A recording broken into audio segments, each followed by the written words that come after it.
Bab 161. COSPLAY. Liu Mingxin berpikir dalam hati.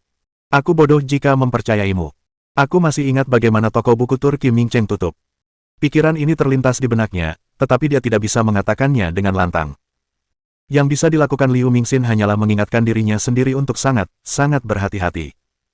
Tetapi tidak peduli seberapa berhati-hatinya dia, tidak ada cara baginya untuk menebak apa yang direncanakan Hong Dali.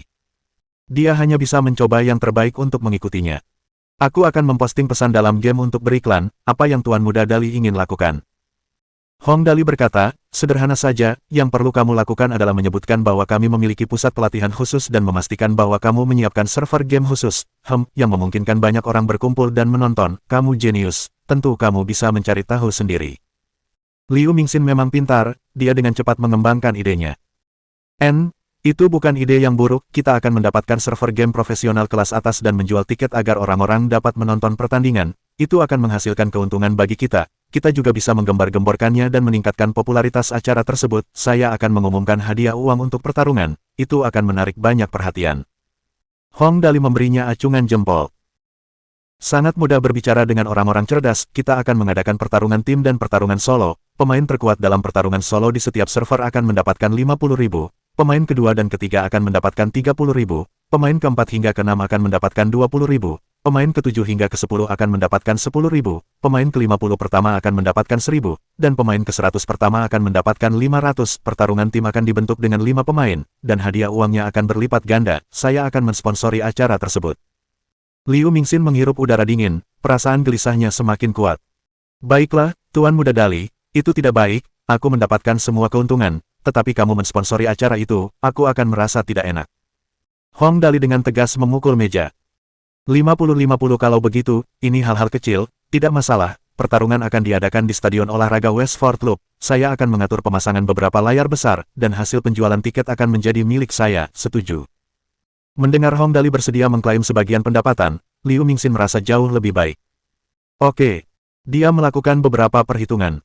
Jika harga tiket masing-masing 10 yuan, Stadion Olahraga Westford Loop dapat dengan mudah menampung 50.000 orang, itu berarti 500.000 dalam penjualan tiket. Tampaknya Hong Dali tidak akan dapat mengumpulkan banyak. Bagaimanapun, dengan daya tariknya saat ini, tidak akan menjadi masalah untuk memenuhi stadion. Iklan seharusnya sangat efektif. Oleh karena itu, kesepakatan ini dapat dianggap sebagai situasi yang saling menguntungkan. Meskipun dia masih tidak yakin dengan motif sebenarnya Hong Dali, akhirnya dia mengerti juga. Jika mereka mematok harga tiket sedikit lebih tinggi, mereka bisa meraup untung lebih banyak. Lagi pula, Hong Dali tidak perlu mengeluarkan banyak modal. Sampai di situ saja dia mendengar Hong Dali bergumam sendiri. Lokasi ini tampaknya agak kecil, aku harus membuat beberapa iklan dan mengiklankannya di TV satelit Tianjin. Kalau tidak, kita tidak akan mampu memenuhi slogan, produksi Dali pasti yang terbaik, Xin Xin. Hong Dali memanggil Tang Muxin. Apakah kau punya ide lain? Pertarungannya sendiri tampak agak hambar. Tang Muxin, kamu tukang boros yang berbakat, aku tidak punya ide bagus. Coba kupikirkan, tidak ada gunanya jika acaranya terlalu kecil. Hong Dali melihat sekeliling dan tiba-tiba melihat sampul cakram permainan. Matanya berbinar. Wahahaha, aku mengerti, aku memang pandai menyia-nyiakan. Jika Hong Dali mengatakan dia punya ide bagus, itu pasti ide yang bagus. Apa itu? Apa itu? Tang Muxin penasaran. Cepat ceritakan pada kami. Hong Dali menggoda, Xin Xin, apakah kamu ingin merasakan sesuatu yang ajaib, sungguh menakjubkan. Tang Muxin merenung sejenak, lalu tiba-tiba melihat sampul cakram permainan. Ajaib, apa maksudmu, Dali? Maksudmu kau ingin aku berdandan seperti salah satu karakter dalam permainan? Cosplay. Liu Mingxin langsung mengerti. Dia memikirkannya dan setuju bahwa Hong Dali memang punya ide bagus. Tuan Muda Dali, saya terkesan, Anda pasti punya banyak ide, bahkan memikirkan hal ini. Hong Dali dengan bangga berkata, itu sudah jelas, mari kita adakan acara cosplay yang spektakuler. Begitulah pertempuran online pertama diselesaikan dengan cara bercanda. Liu Mingxin praktis melayang saat dia pergi. Keringat dingin. Sebenarnya, sejak Hong Dali menyinggung soal bekerja sama dengannya, dia sudah bertanya-tanya apa sebenarnya niat Hong Dali. Dia sudah memikirkannya hampir setengah hari tetapi tidak menemukan kemungkinan apapun. Dia hampir gila. Saat dia masuk ke kursi pengemudi mobil, dia masih memikirkan motif Hong Dali. Tetapi dia tidak dapat memikirkan apapun. Manusia terkadang seperti itu. Semakin seseorang tidak dapat menemukan sesuatu, semakin khawatir pula dia. Semakin khawatir, semakin gelisah pula dia. Jadi, untuk ini, rambut Liu Mingxin hampir memutih karena berpikir. Tidak peduli seberapa keras dia berpikir, semuanya menguntungkannya. Hong Dali datang dengan ide dan uang, yang harus dia lakukan hanyalah memanfaatkan sedikit popularitas dan akan ada sedikit peningkatan omset. Pada level mereka, peningkatan beberapa persen akan berarti pendapatan jutaan hingga puluhan juta. Hong Dali tidak punya alasan untuk memberinya bantuan sebesar itu. Oleh karena itu, Liu Mingxin merenungkannya di kantornya, di rumah, saat dia sedang makan, dan bahkan memimpikannya saat tidur. Butuh waktu 3 hari. Rambutnya hampir memutih karena semua perenungan itu. Akhirnya dia sampai pada kesimpulan yang mengejutkannya. Apakah Hong Dali melakukan ini hanya untuk menyia-nyiakan? Sebenarnya, setelah Liu Mingxin pergi hari itu, Tang Muxin menanyakan pertanyaan yang sama kepada Hong Dali. Hong Dali menatapnya seolah-olah dia orang bodoh. Kita sudah bermain bersama begitu lama, apakah kamu masih tidak mengerti? Aku hanya ingin menyia-nyiakannya. Akibatnya, wajah Hong Dali kembali dicubit dengan keras. Gedung Sangle, lantai 16, kantor CEO. Hong Weiguo memegang pipanya sambil melihat ke bawah ke arah orang-orang yang berkerumun di sekitarnya. Bagaimana pembangunan gedung sekolahnya? Apakah kita sudah mendapatkan semua dokumen persetujuan? Dan, apakah kalian sudah menemukan kelompok dosen pertama? Sekretarisnya dengan hormat menjawab sambil memegang erat berkasnya. CEO Hong, semua dokumen yang diserahkan telah disetujui, dan kelompok pertama pengajar untuk pengetahuan dasar telah ditemukan. Namun, Tuan Muda Dali tidak menyebutkan jenis sekolah seperti apa yang diinginkannya, oleh karena itu, saya tidak mencari terlalu banyak orang. Hong Weiguo berkata dengan serius, benar, itu akan menjadi kesalahanku. Dali mengatakan sekolah itu akan dinamai Sekolah Kejuruan Lansi yang baru. Menurutku dia condong ke penelitian teknologi. Menekankan pada pengembangan web, kamu bisa fokus di sana. Ngomong-ngomong, silakan tindak lanjuti semua aspek lain dari proyek itu jika kamu anggap perlu. Kami akan menyerahkan sisanya kepada Dali untuk memutuskan. Baiklah, CEO Hong. Sekretaris itu bertanya lagi, alamatnya ada di jalur luar Gunung Tianjing. Hong Weiguo terkekeh. Tentu saja, sejauh ini, itu tampaknya lokasi yang paling cocok. Bajingan kecil ini tampaknya sangat boros. Memang benar beberapa barang yang dibelinya sama sekali tidak berguna. Namun, sebidang tanah di lingkaran luar Gunung Tianjing sangat indah, dan tanah di sekitarnya cukup besar untuk membangun sekolah. Ketika saatnya tiba, kita akan meminta laboratorium penelitian Lin Chuyin untuk bekerja sama dengan kita. Sebenarnya, bukan ide yang buruk untuk melakukan penelitian ilmiah teknologi. Sekretarisnya mendesah, menunjukkan keterkejutannya. Benar sekali, Tuan Muda Dali memang punya cara-cara spektakuler dan tak terduga untuk menyia-nyiakannya. Setelah pembangunan rawa Gunung Liang di Danau Fengyuan selesai, tempat itu akan menjadi tempat yang sempurna untuk liburan yang menenangkan. Menurutku, kita harus membangun rumah-rumah kecil daripada rumah-rumah besar. Hong Weiguo adalah seorang pria dengan hidung tajam untuk urusan bisnis.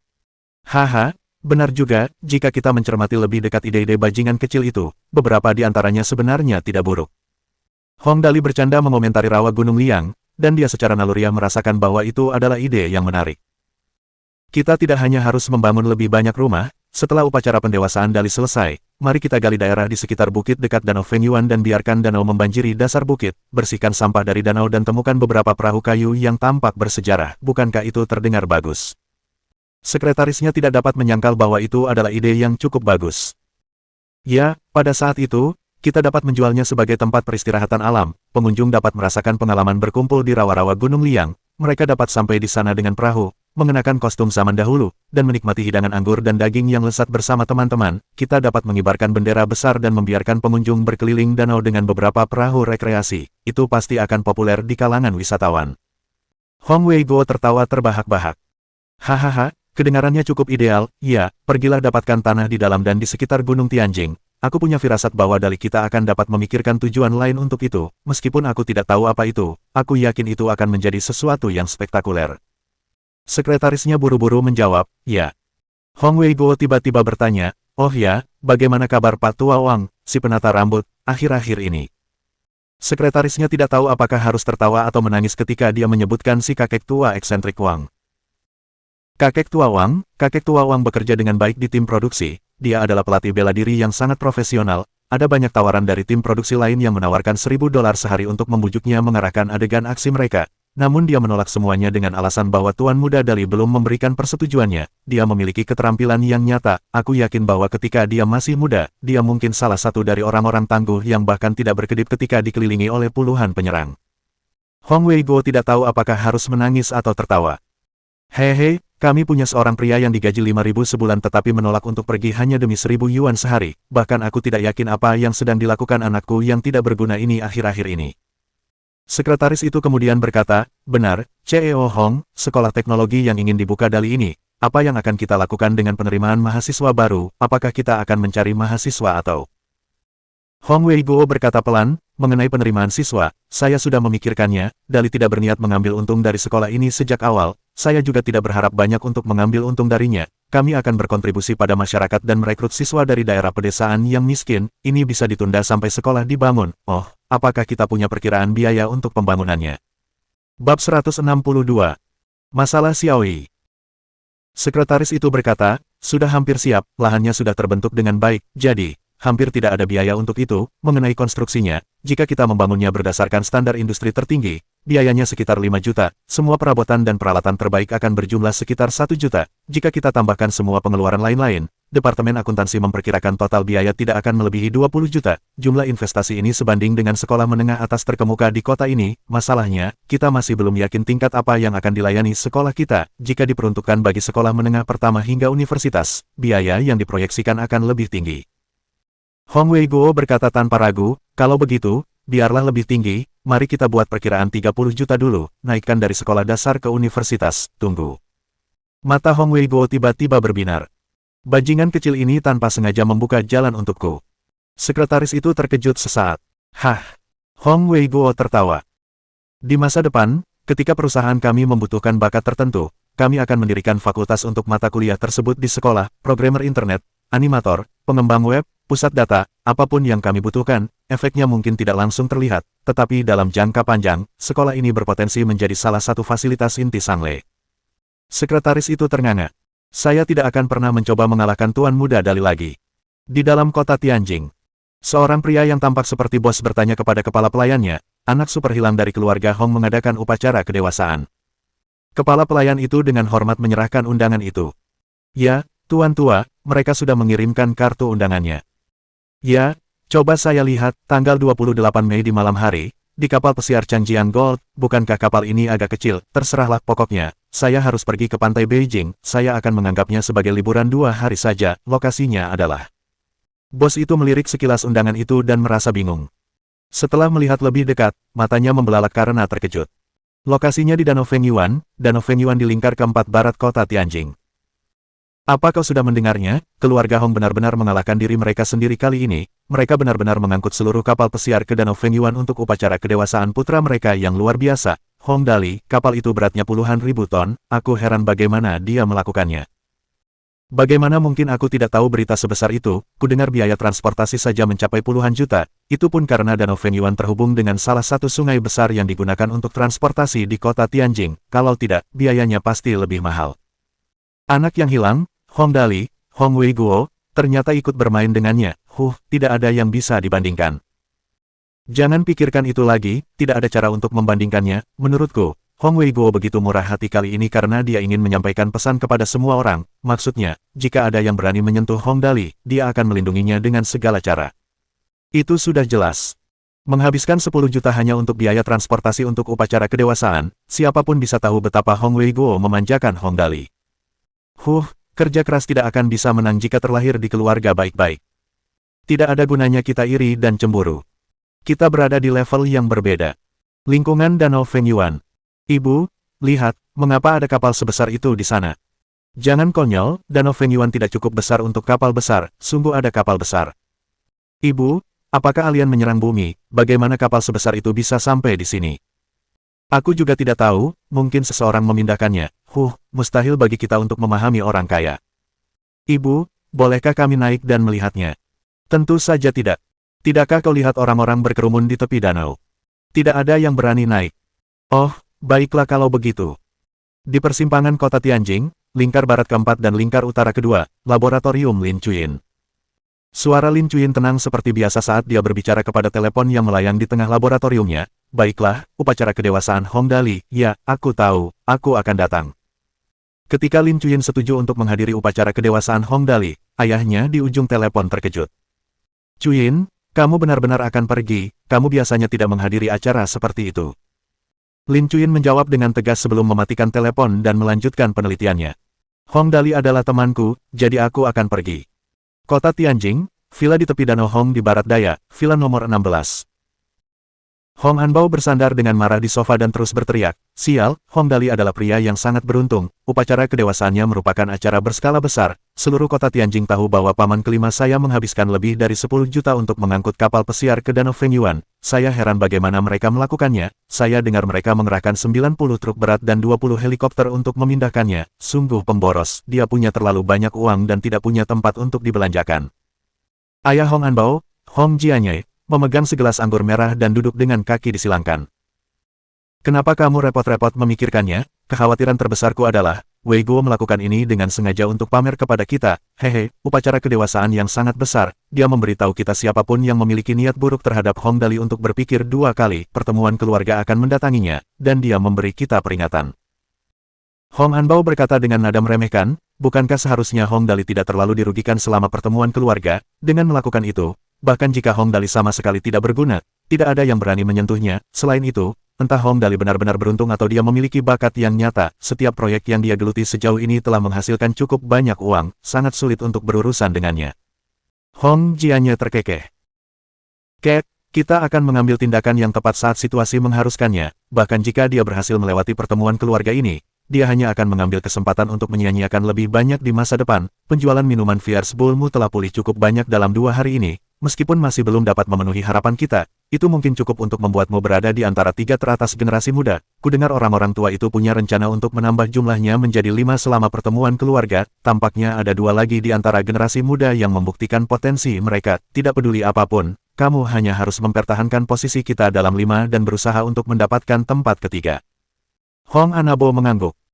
"Ya, aku mengerti, begitu kita mendapatkan dana dari keluarga dan memperluas usaha kita, angka penjualan kita pasti akan meningkat lebih jauh. Tapi ayah, tidakkah menurutmu kita harus melakukan sesuatu terhadap Hong Dali? Bukan ide yang bagus untuk membiarkannya memperluas usahanya tanpa campur tangan. Dia punya ide yang bagus, dia akan menjadi masalah bagi kita di masa depan."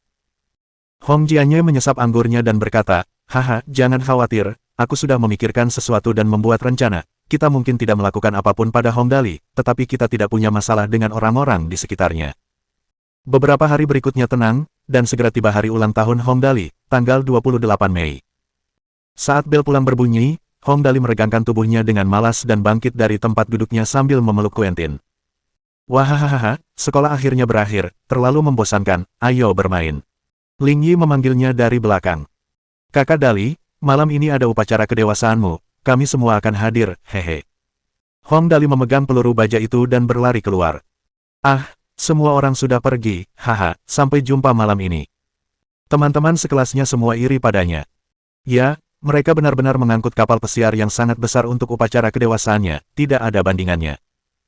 Ya, aku baru saja merayakan ulang tahunku yang ke-18, dan yang kami lakukan hanyalah memesan 1 lantai restoran. Kakak Dali mengangkut seluruh kapal pesiar, perbedaannya sangat besar. Berhentilah mendesah, membandingkannya denganmu akan membuatmu mati, cepat pulang dan bersiap-siap. Maka, teman-teman sekelasnya pun berkemas dan pulang ke rumah untuk mempersiapkan upacara kedewasaan Hong Dali malam itu. Semua yang diundang tidak berasal dari latar belakang yang sederhana. Jika seseorang bukan dari keluarga kaya, akan sulit untuk melihat apa yang terjadi di dalam. Tang Muxin tersenyum dan menunggu Hong Dali saat dia keluar dari kelas. Dia menghampirinya dan tersenyum sambil berkata, "Dali, malam ini adalah upacara kedewasaanmu, apa yang ingin kau katakan tentang itu?" Hong Dali mengangkat tangannya tinggi-tinggi dan tertawa sambil berteriak, "Tentu saja, akhirnya, aku telah dipromosikan dari anak yang hilang menjadi anak yang hilang, ya." Tang Muxin berkata dengan menyesal, "Aku seharusnya tidak bertanya, orang-orang di sekitar kita sekarang menatap kita dengan aneh."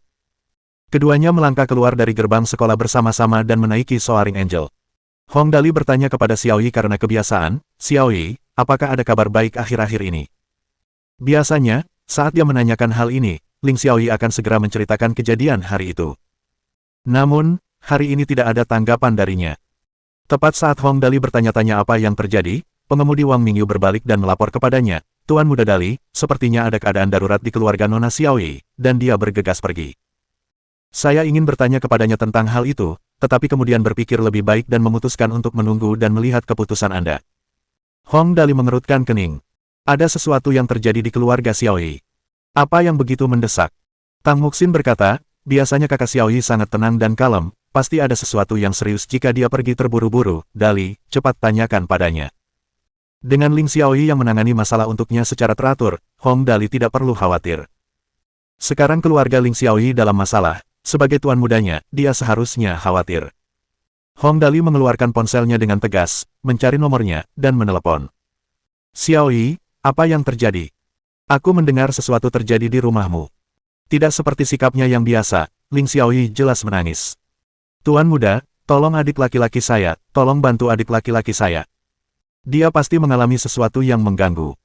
Kalau tidak, dari status dan hubungannya saat ini dengan Hong Dali, dia tidak akan begitu bingung. Tang Muxin menempelkan telinganya ke telepon dan mendengar teriakan Ling Xiaoyi. Hal itu membuatnya cemas. Kakak Xiaoyi pasti dalam masalah. Hong Dali segera menghiburnya. Jangan menangis, tuan mudamu ada di sini, apa yang terjadi? Dia ingin menanyakan lebih banyak detail tetapi malah bertanya, di mana kamu, sebaiknya aku pergi menemuimu. Ling Xiaoyi memikirkannya, tetapi menggertakkan giginya dan berkata, aku, tuan muda, aku tidak bisa memberitahumu. Bab 163. Kelinci mati dan rubah tertekan. Mendengar apa yang dikatakan Ling Xiaoyi, Hong Dali tiba-tiba merasa muram. Sial, tempat apa ini, apa yang tidak bisa kau katakan? Ling Xiaoyi segera menjawab dari seberang telepon, tidak, hari ini adalah upacara kedewasaan tuan muda, tuan tua sudah mengirimkan semua undangan, saya, tidak ada apa-apa di sini, ini hanya untuk 1 malam, saya akan meminta bantuan tuan muda besok. Dia segera menutup telepon setelah mengatakan itu. Hong Dali. Sial, seharusnya tidak seperti itu. Hong Dali menghentakkan kakinya dengan marah dan berteriak, dia meremehkanku sebagai anak yang hilang, apakah aku tidak bisa diandalkan, sesuatu telah terjadi tetapi dia tidak mengatakannya, ini memalukan. Tang Muxin menganggukkan kepalanya dengan penuh semangat. Ya, biasanya tidak apa-apa untuk bermain-main, tetapi kita akan menjadi anak yang hilang jika kita tidak melakukan apapun saat antek kita dalam kesulitan, orang lain akan memandang rendah kita. Hong Dali memberi instruksi kepada sopir Wang Mingyu, Paman Wang, cari tahu lokasi ponsel Xiaoyi, pasti ada sesuatu yang terjadi, nada bicara Xiaoyi terdengar tidak tepat.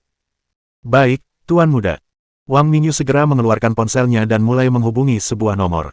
Panggilan itu langsung tersambung. Wang Mingyu tersenyum sambil berkata, Wakil Kepala Zhang, apa kabar?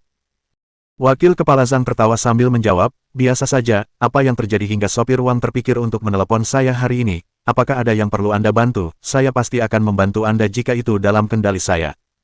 Wang Mingyu tertawa dan berkata, Wakil Kepala Zhang, bukan saya yang mencari Anda, saya Tuan Muda Dali. Ia segera menyerahkan telepon itu kepada Hong Dali. Wakil Kepala Kepolisian Zhang Haiyang bergumam sambil mendesah, Tuan Muda Dali. Tiba-tiba dia berseru, Tuan Muda Dali yang Anda sebutkan, apakah dia?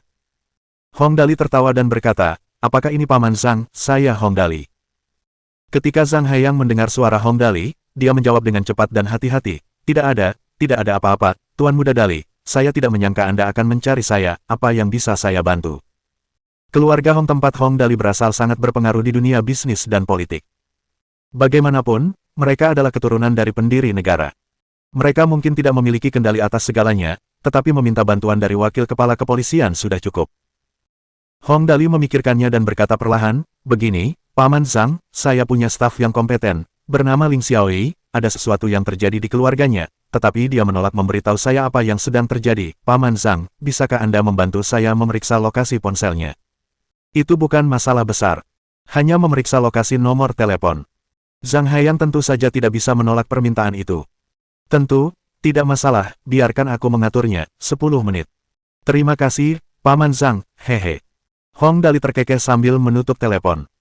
Pada saat ini, pengemudi Wang Mingyu bertanya, Tuan Muda, hanya tinggal 3 jam lagi sampai upacara kedewasaan Anda. Bagaimana kalau kita kembali ke rumah untuk bersiap-siap terlebih dahulu? Hong Dali mendengus.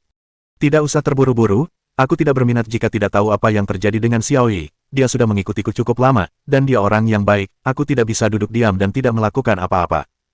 Kebaikan hati dan keadilan Hong Dali menghangatkan hati Wang Mingyu. Itu benar. Tidak ada seorang pun yang menginginkan orang yang mereka layani menjadi orang yang tidak berperasaan dan buta terhadap kemanusiaan. Tak lama kemudian, teleponnya mulai berdering. Hong Dali mengangkatnya, dan suara Zhang Haiyang terdengar dari ujung sana.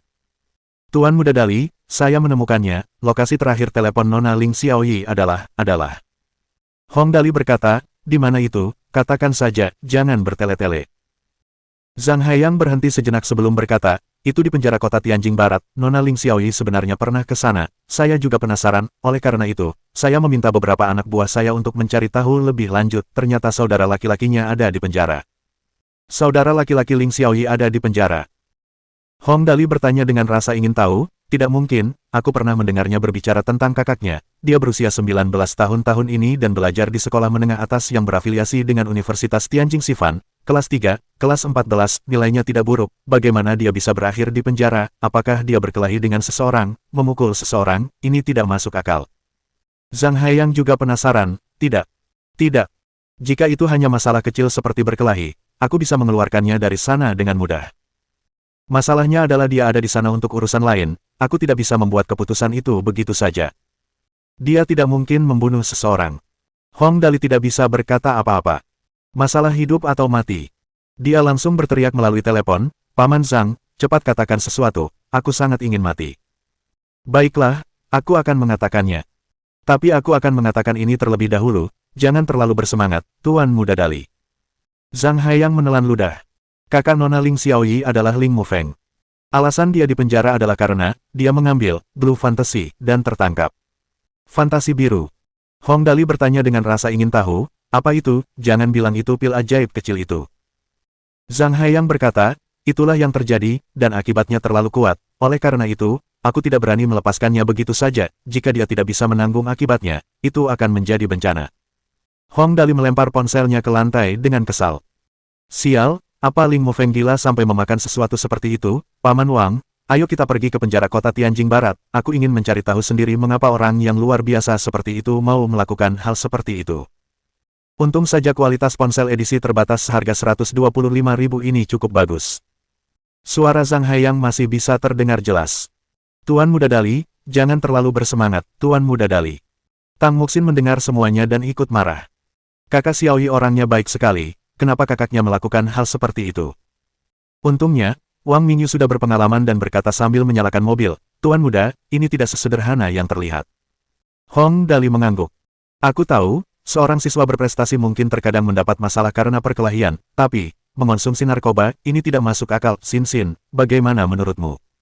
Tang Muxin berkata, pasti ada sesuatu di balik ini. Dali, apakah kamu bisa merasakannya? Waktu terjadinya masalah ini terlalu kebetulan.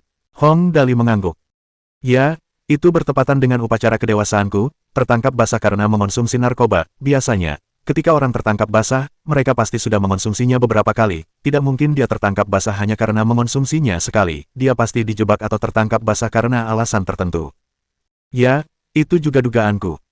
Selama itu tidak ada hubungannya dengan pemborosan, Tang Muxin tetap ceria seperti biasa. Dali, pikirkanlah. Jika saudara laki-laki Sister Xiaoyi, Ling Mufeng, tergoda karena suatu alasan, dan meminum Blue Fantasy lalu tertangkap, tidak mungkin itu terjadi hari ini secara kebetulan, kan? Hong Dali mengusap dagunya. Ya, benar, ngomong-ngomong, seseorang pasti sengaja melaporkannya hari ini, dan alasannya adalah agar Xiaoyi menunda kedatanganku. Tapi aku penasaran, tanya Dali penasaran, ini hanya upacara kedewasaan, tidak penting, apakah ada kebutuhan untuk melakukan hal seperti itu? Tang Muxin memikirkannya dan berkata, mungkin, bukan itu masalahnya, Paman Hong telah melakukan banyak hal untuk upacara ini, bahkan mengangkut kapal pesiar. Jika Anda tidak hadir di upacara ini, itu pasti tidak akan terlihat baik baginya. Jika para tamu mulai gaduh, Paman Hong dapat dengan mudah melakukan kesalahan. Anda adalah bintang hari ini, jika Anda tidak hadir, orang lain dapat dengan mudah menyiratkan bahwa Anda tidak menghormati orang lain. Ini bisa menjadi masalah besar. Ya, itu benar, masalahnya, siapa yang mau bersusah payah melakukan ini? Hong Dali penasaran. Apa yang mungkin menjadi masalah mereka? Yang ingin kulakukan hanyalah menghabiskan waktu dengan senang dan menjalani hidupku dengan bahagia. Aku tidak ingin membuat masalah bagi siapapun, dan aku tidak ingin membuat musuh. Hong Dali memang merasa sedih. Orang bisa mengatakan bahwa dia tidak melakukan apapun setiap hari, membaca komik dan tidur di kelas, mengantar Quentin dengan antek-anteknya setelah kelas, makan saat dia ingin, tidur saat dia ingin, dan memberi tips saat dia senang. Siapa yang akan berkomplot melawan anak yang boros seperti itu? Apa alasannya? Mengapa mereka tidak membiarkannya saja? Tang Muxin berkata dengan tegas, menurutku ada seseorang yang takut. Dan dia ingin memberimu pelajaran. Takut, aku.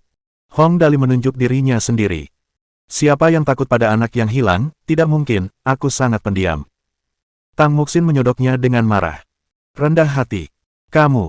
Dia meringis kesakitan dan hanya bisa mendengar Tang Muxin berkata, siapa yang mengira bahwa barang-barang yang kamu sia-siakan bisa begitu menguntungkan. Hong Dali merasa tak berdaya dan terluka. Aku juga tidak tahu, jangan bicarakan ini, Xin Xin. Menurutmu siapa yang akan melakukan hal seperti ini, apakah dia dari keluarga kita atau orang luar? Tidak ada gunanya membicarakannya sekarang. Yang penting adalah mencari tahu siapa pelakunya. Tang Muxin juga penasaran. Ya, banyak yang mampu melakukan ini. Sejak awal, properti yang kamu beli di Westford Loop bisa saja menyinggung beberapa perusahaan properti. Dengan membuat film, kamu bisa saja menyinggung perusahaan film. Ada banyak orang di keluargamu yang tidak sabar melihatmu gagal. Liu Mingcheng juga bisa jadi tersangka. Apa yang terjadi pada toko buku Turki sebagian juga karena kamu, dan terakhir kali kamu menipu orang Amerika dan Korea, bisa jadi mereka juga. Hong Dali mengusap kepalanya dengan agresif. Apakah aku menyinggung banyak orang? Bagaimana menurutmu? Tang Muxin juga khawatir. Dunia bisnis seperti medan perang, jika kamu bertindak sesuka hati, kamu mungkin telah menimbulkan banyak masalah. Toko buku Turki adalah contoh yang sangat bagus. Kamu dapat dengan mudah mengetahuinya. Ada pepatah yang mengatakan, kelinci mati dan rubah tertekan. Apakah mereka akan menjadi yang berikutnya sejak toko buku Turki tutup? Kamu terlibat dalam terlalu banyak jenis bisnis, properti, film, novel, situs web, deal. Kamu bahkan memiliki beberapa hotel. Bagaimana mungkin mereka lengah? Bab 164. Kakak Xiaoyi. Faktanya, apa yang dikatakan Tang Muxin bukan sekadar ketakutan yang tidak berdasar. Meskipun Hong Dali dikenal publik sebagai anak yang hilang, ia memiliki keberuntungan yang luar biasa. Siapapun yang berakal sehat dapat merasakan tekanan tersebut. Ambil contoh saja terjunnya ia ke industri film dan hiburan. Perusahaan-perusahaan lain sudah mulai mengeluh. Hong Dali berkata dengan lesu, lalu apa yang harus kulakukan? Aku tidak mungkin menghabiskan seluruh waktuku di rumah untuk makan dan tidur. Itu kehidupan seekor babi, bukan kehidupanku. Tidak harus. Tang Muxin berkata, sepenuhnya dalam perannya sebagai penasihat yang tidak kompeten. Untuk masalah ini, saya pikir Anda harus membuatnya jelas. Sejelas mungkin, bukankah orang itu menargetkan Suster Xiaoyi? Bersikaplah kejam, lakukan apapun yang ingin Anda lakukan, buat mereka mengerti. Hong Dali tertawa terbahak-bahak. Mengerti, apakah mereka memperlakukan harimau itu seperti Hello Kitty karena tidak menunjukkan kekuatannya? Bagaimana seseorang bisa menjadi anak yang sangat boros jika tidak tahu bagaimana menjadi orang yang sok tahu dan merendahkan orang lain? Baiklah, mari kita bersikap kejam kali ini, beritahu mereka, siapapun yang berani melawanku akan berhadapan denganku.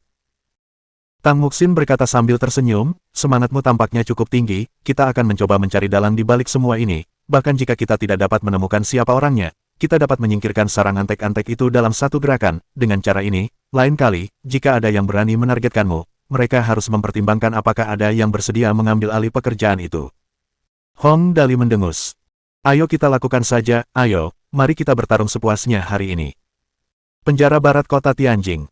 3 hari telah berlalu sejak Ling Mufeng tiba. Ia ingat makan malam bersama teman-teman barunya, lalu berkaraoke di Tiancheng Music Lounge.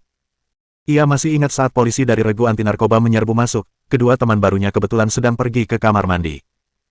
Ia, yang dalam keadaan mabuk karena mengonsumsi pil kecil bernama Blue Fantasy, dibawa ke pusat rehabilitasi narkoba dan kemudian dijebloskan ke penjara.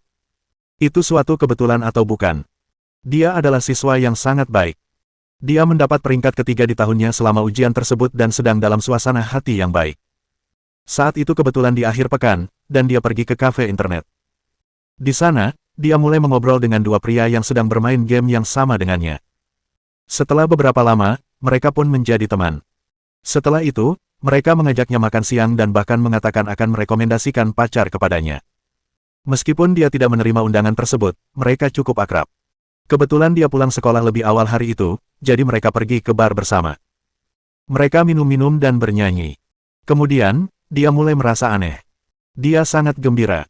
Dia kemudian mengetahui bahwa mereka diam-diam memberinya sesuatu yang disebut Blue Fantasy. Dia tidak tahu berapa biaya salah satu dari itu. Dia mengira itu adalah sesuatu seperti ekstasi dan tidak akan memberikan efek yang bertahan lama. Siapa yang tahu dia akan kecanduan setelah minum satu pil dan butuh lebih banyak pil setiap hari setelah itu. Anehnya, mereka memberinya pil tanpa meminta bayaran. Baru setelah ia berhasil lepas dari kecanduannya, ia menyadari bahwa satu pil, hanya seharga satu Blue Fantasy, sudah cukup untuk membuat seseorang terdiam. 500 yuan adalah harga satu pil Blue Fantasy kecil. Harganya sangat mahal. Tidak peduli bagaimana dia melihatnya, saudara-saudara yang berteman dengannya tidak terlihat kaya. Apa yang membuat mereka memberinya barang semahal itu? Mereka hanya menyukai penampilannya. Tidak ada yang akan percaya itu. Dia tidak punya uang, tidak punya kekuasaan, dan hanya seorang pelajar miskin. Satu-satunya hal yang dia banggakan adalah saudara perempuannya. Dia mendengar bahwa saudara perempuannya bekerja di bawah Tuan Muda Hongdali. Dia tampak baik-baik saja dan akan mengirim uang ke rumah secara teratur. Mungkinkah target mereka sebenarnya adalah saudara perempuannya? Tidak, itu tidak mungkin. Jika target mereka adalah saudara perempuannya, mereka tidak akan berusaha sekuat tenaga. Mungkinkah target mereka adalah Tuan Muda Hongdali dari keluarga Hong? Itu hanya pikiran sekilas, tetapi cukup untuk membuat Ling Mufeng berkeringat dingin. Pasti begitu. Pasti begitu. Orang-orang ini telah bersusah payah untuk menjebaknya. Ling Mufeng tidak berani menelepon siapapun. Jika adiknya mengetahui masalah ini, hasilnya akan menjadi. Terlebih lagi, jika itu memengaruhi Tuan Muda Hongdali. Suara dingin dari sel menyela pikirannya. Hei, anak baru, pergi ambilkan air untukku mencuci makananku. Cepat pergi, jangan ganggu aku, atau aku akan mengulitimu. Begitu Ling Mufeng mendengar suara itu, dia mendesah dan berdiri perlahan. Sebelum dia sempat bereaksi, dia merasakan tendangan yang kuat dan kuat di punggungnya. Ling Mufeng jatuh ke tanah saat seorang tahanan berjanggut menggeram. Bocah, berhentilah berlama-lama, saudara Ying menyuruhmu mengambil air untuk mencuci kakinya, kau mau mati, cepat pergi. Ling Mufeng menggertakkan giginya dan bangkit dari tanah. Ia menahan rasa sakit di punggungnya dan mengambil wadah untuk mengambil air. Dia mengambil air dan bersiap untuk beristirahat sejenak ketika sipir penjara memanggil, siapa Ling Mufeng? Cepatlah ke sini, ada tamu. Tangan Ling Mufeng gemetar. Ada tamu, mungkinkah? Tuan Muda Dali, kami sudah sampai, silakan turun. Sopir Wang Mingyu memarkir mobil, dan Hong Dali turun bersama Tang Muxin. Hong Dali melihat ke dinding luar penjara. Tingginya hampir 4 meter dan bagian atasnya ditutupi kawat berduri. Dia mendengus dan berkata, penjara kota Tianjing Barat, orang-orang ini punya nyali untuk memenjarakan orangku di sini. Mereka menggali kuburan mereka sendiri, selain itu, Xiao Yi adalah kepala pelayan yang hebat. Tang Muxin mendengus. Benar sekali, Dali, aku mendukungmu sepenuhnya kali ini, tunjukkan pada mereka apa yang bisa kau lakukan, kami tidak takut untuk membuat ini menjadi masalah besar. Tidak usah dikatakan lagi, ayo kita pergi. Hong Dali menjentikkan jarinya, dan Tang Muxin mengikutinya bersama 8 antek lainnya. Jalan masuknya jelas tanpa halangan apapun. Tang Muxin sendiri berasal dari keluarga yang cukup berpengaruh, dan latar belakang Hong Dali bahkan lebih mengesankan. Meskipun mereka berdua masih muda, mereka memiliki pengaruh yang cukup besar. Semua polisi penjara itu cerdas. Meskipun mereka tidak mengenal Hong Dali dan Tang Muxin, mereka tahu dari mobil mewah mereka bahwa mereka tidak mampu menyinggung perasaan mereka. Sejak mereka turun dari mobil, salah satu penjaga sudah berteriak, apakah Anda di sini untuk mengunjungi seseorang? Atau haruskah saya menelepon kepala penjara? Kita akan masuk sendiri. Beri mereka tip. Hong Dali melambaikan tangan. 2.000 untuk masing-masing. Antek yang berdiri di belakang Hong Dali mengeluarkan setumpuk uang tunai, dan seorang antek perempuan mengeluarkan mesin penghitung uang. Swiss dan semua orang segera mendapatkan 2.000 yuan mereka. Ada ketidakpercayaan di wajah sebagian besar penjaga penjara. Cepat, pukul aku perlu tahu apakah aku sedang bermimpi. 2.000 yuan, itu hampir setara dengan gaji 2 bulan. Ya, itu pasti dewa keberuntungan. Cepat, layani mereka dengan baik. Sudah menjadi fakta bahwa uang membuat dunia berputar. Memberi tip kepada siapapun yang mereka temui, terlepas dari siapa mereka, membuka jalan bagi semua transaksi di masa mendatang. Kelompok penjaga penjara itu bersikap patuh dan penuh hormat, seolah-olah mereka sedang bertemu dengan kepala negara. Ayo, Tuan Muda ini sangat murah hati, apakah Anda mencari kepala penjara kami? Biarkan saya mengantar Anda kepadanya, silakan lewat sini, lewat sini. Dengan sekelompok penjaga penjara yang memimpin jalan, Hong Dali dan rombongannya tiba di kaki gedung tempat kepala penjara berada. Dalam perjalanan ke sana, siapapun yang telah bekerja di sana selama lebih dari beberapa lama akan menyapa kelompok itu dari jauh. Hong Dali mengatakan hal yang sama setiap kali mereka bertemu seseorang. Beri mereka tip, 2.000. Para antek laki-laki kemudian akan mendekati mereka dengan uang. Begitu saja, dengan memberi penghargaan kepada semua orang di sepanjang jalan, Hong Dali telah mendapatkan sekelompok penggemar setia. Bahkan ada beberapa yang berteriak, "Cui-cui, aku mencintaimu." Jelas mereka adalah penggemar unexpectedly.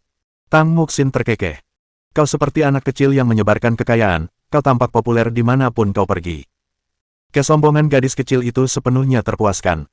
Cara dia memandang Hong Dali jauh lebih ramah. Hong Dali jelas sedang dalam suasana hati yang baik.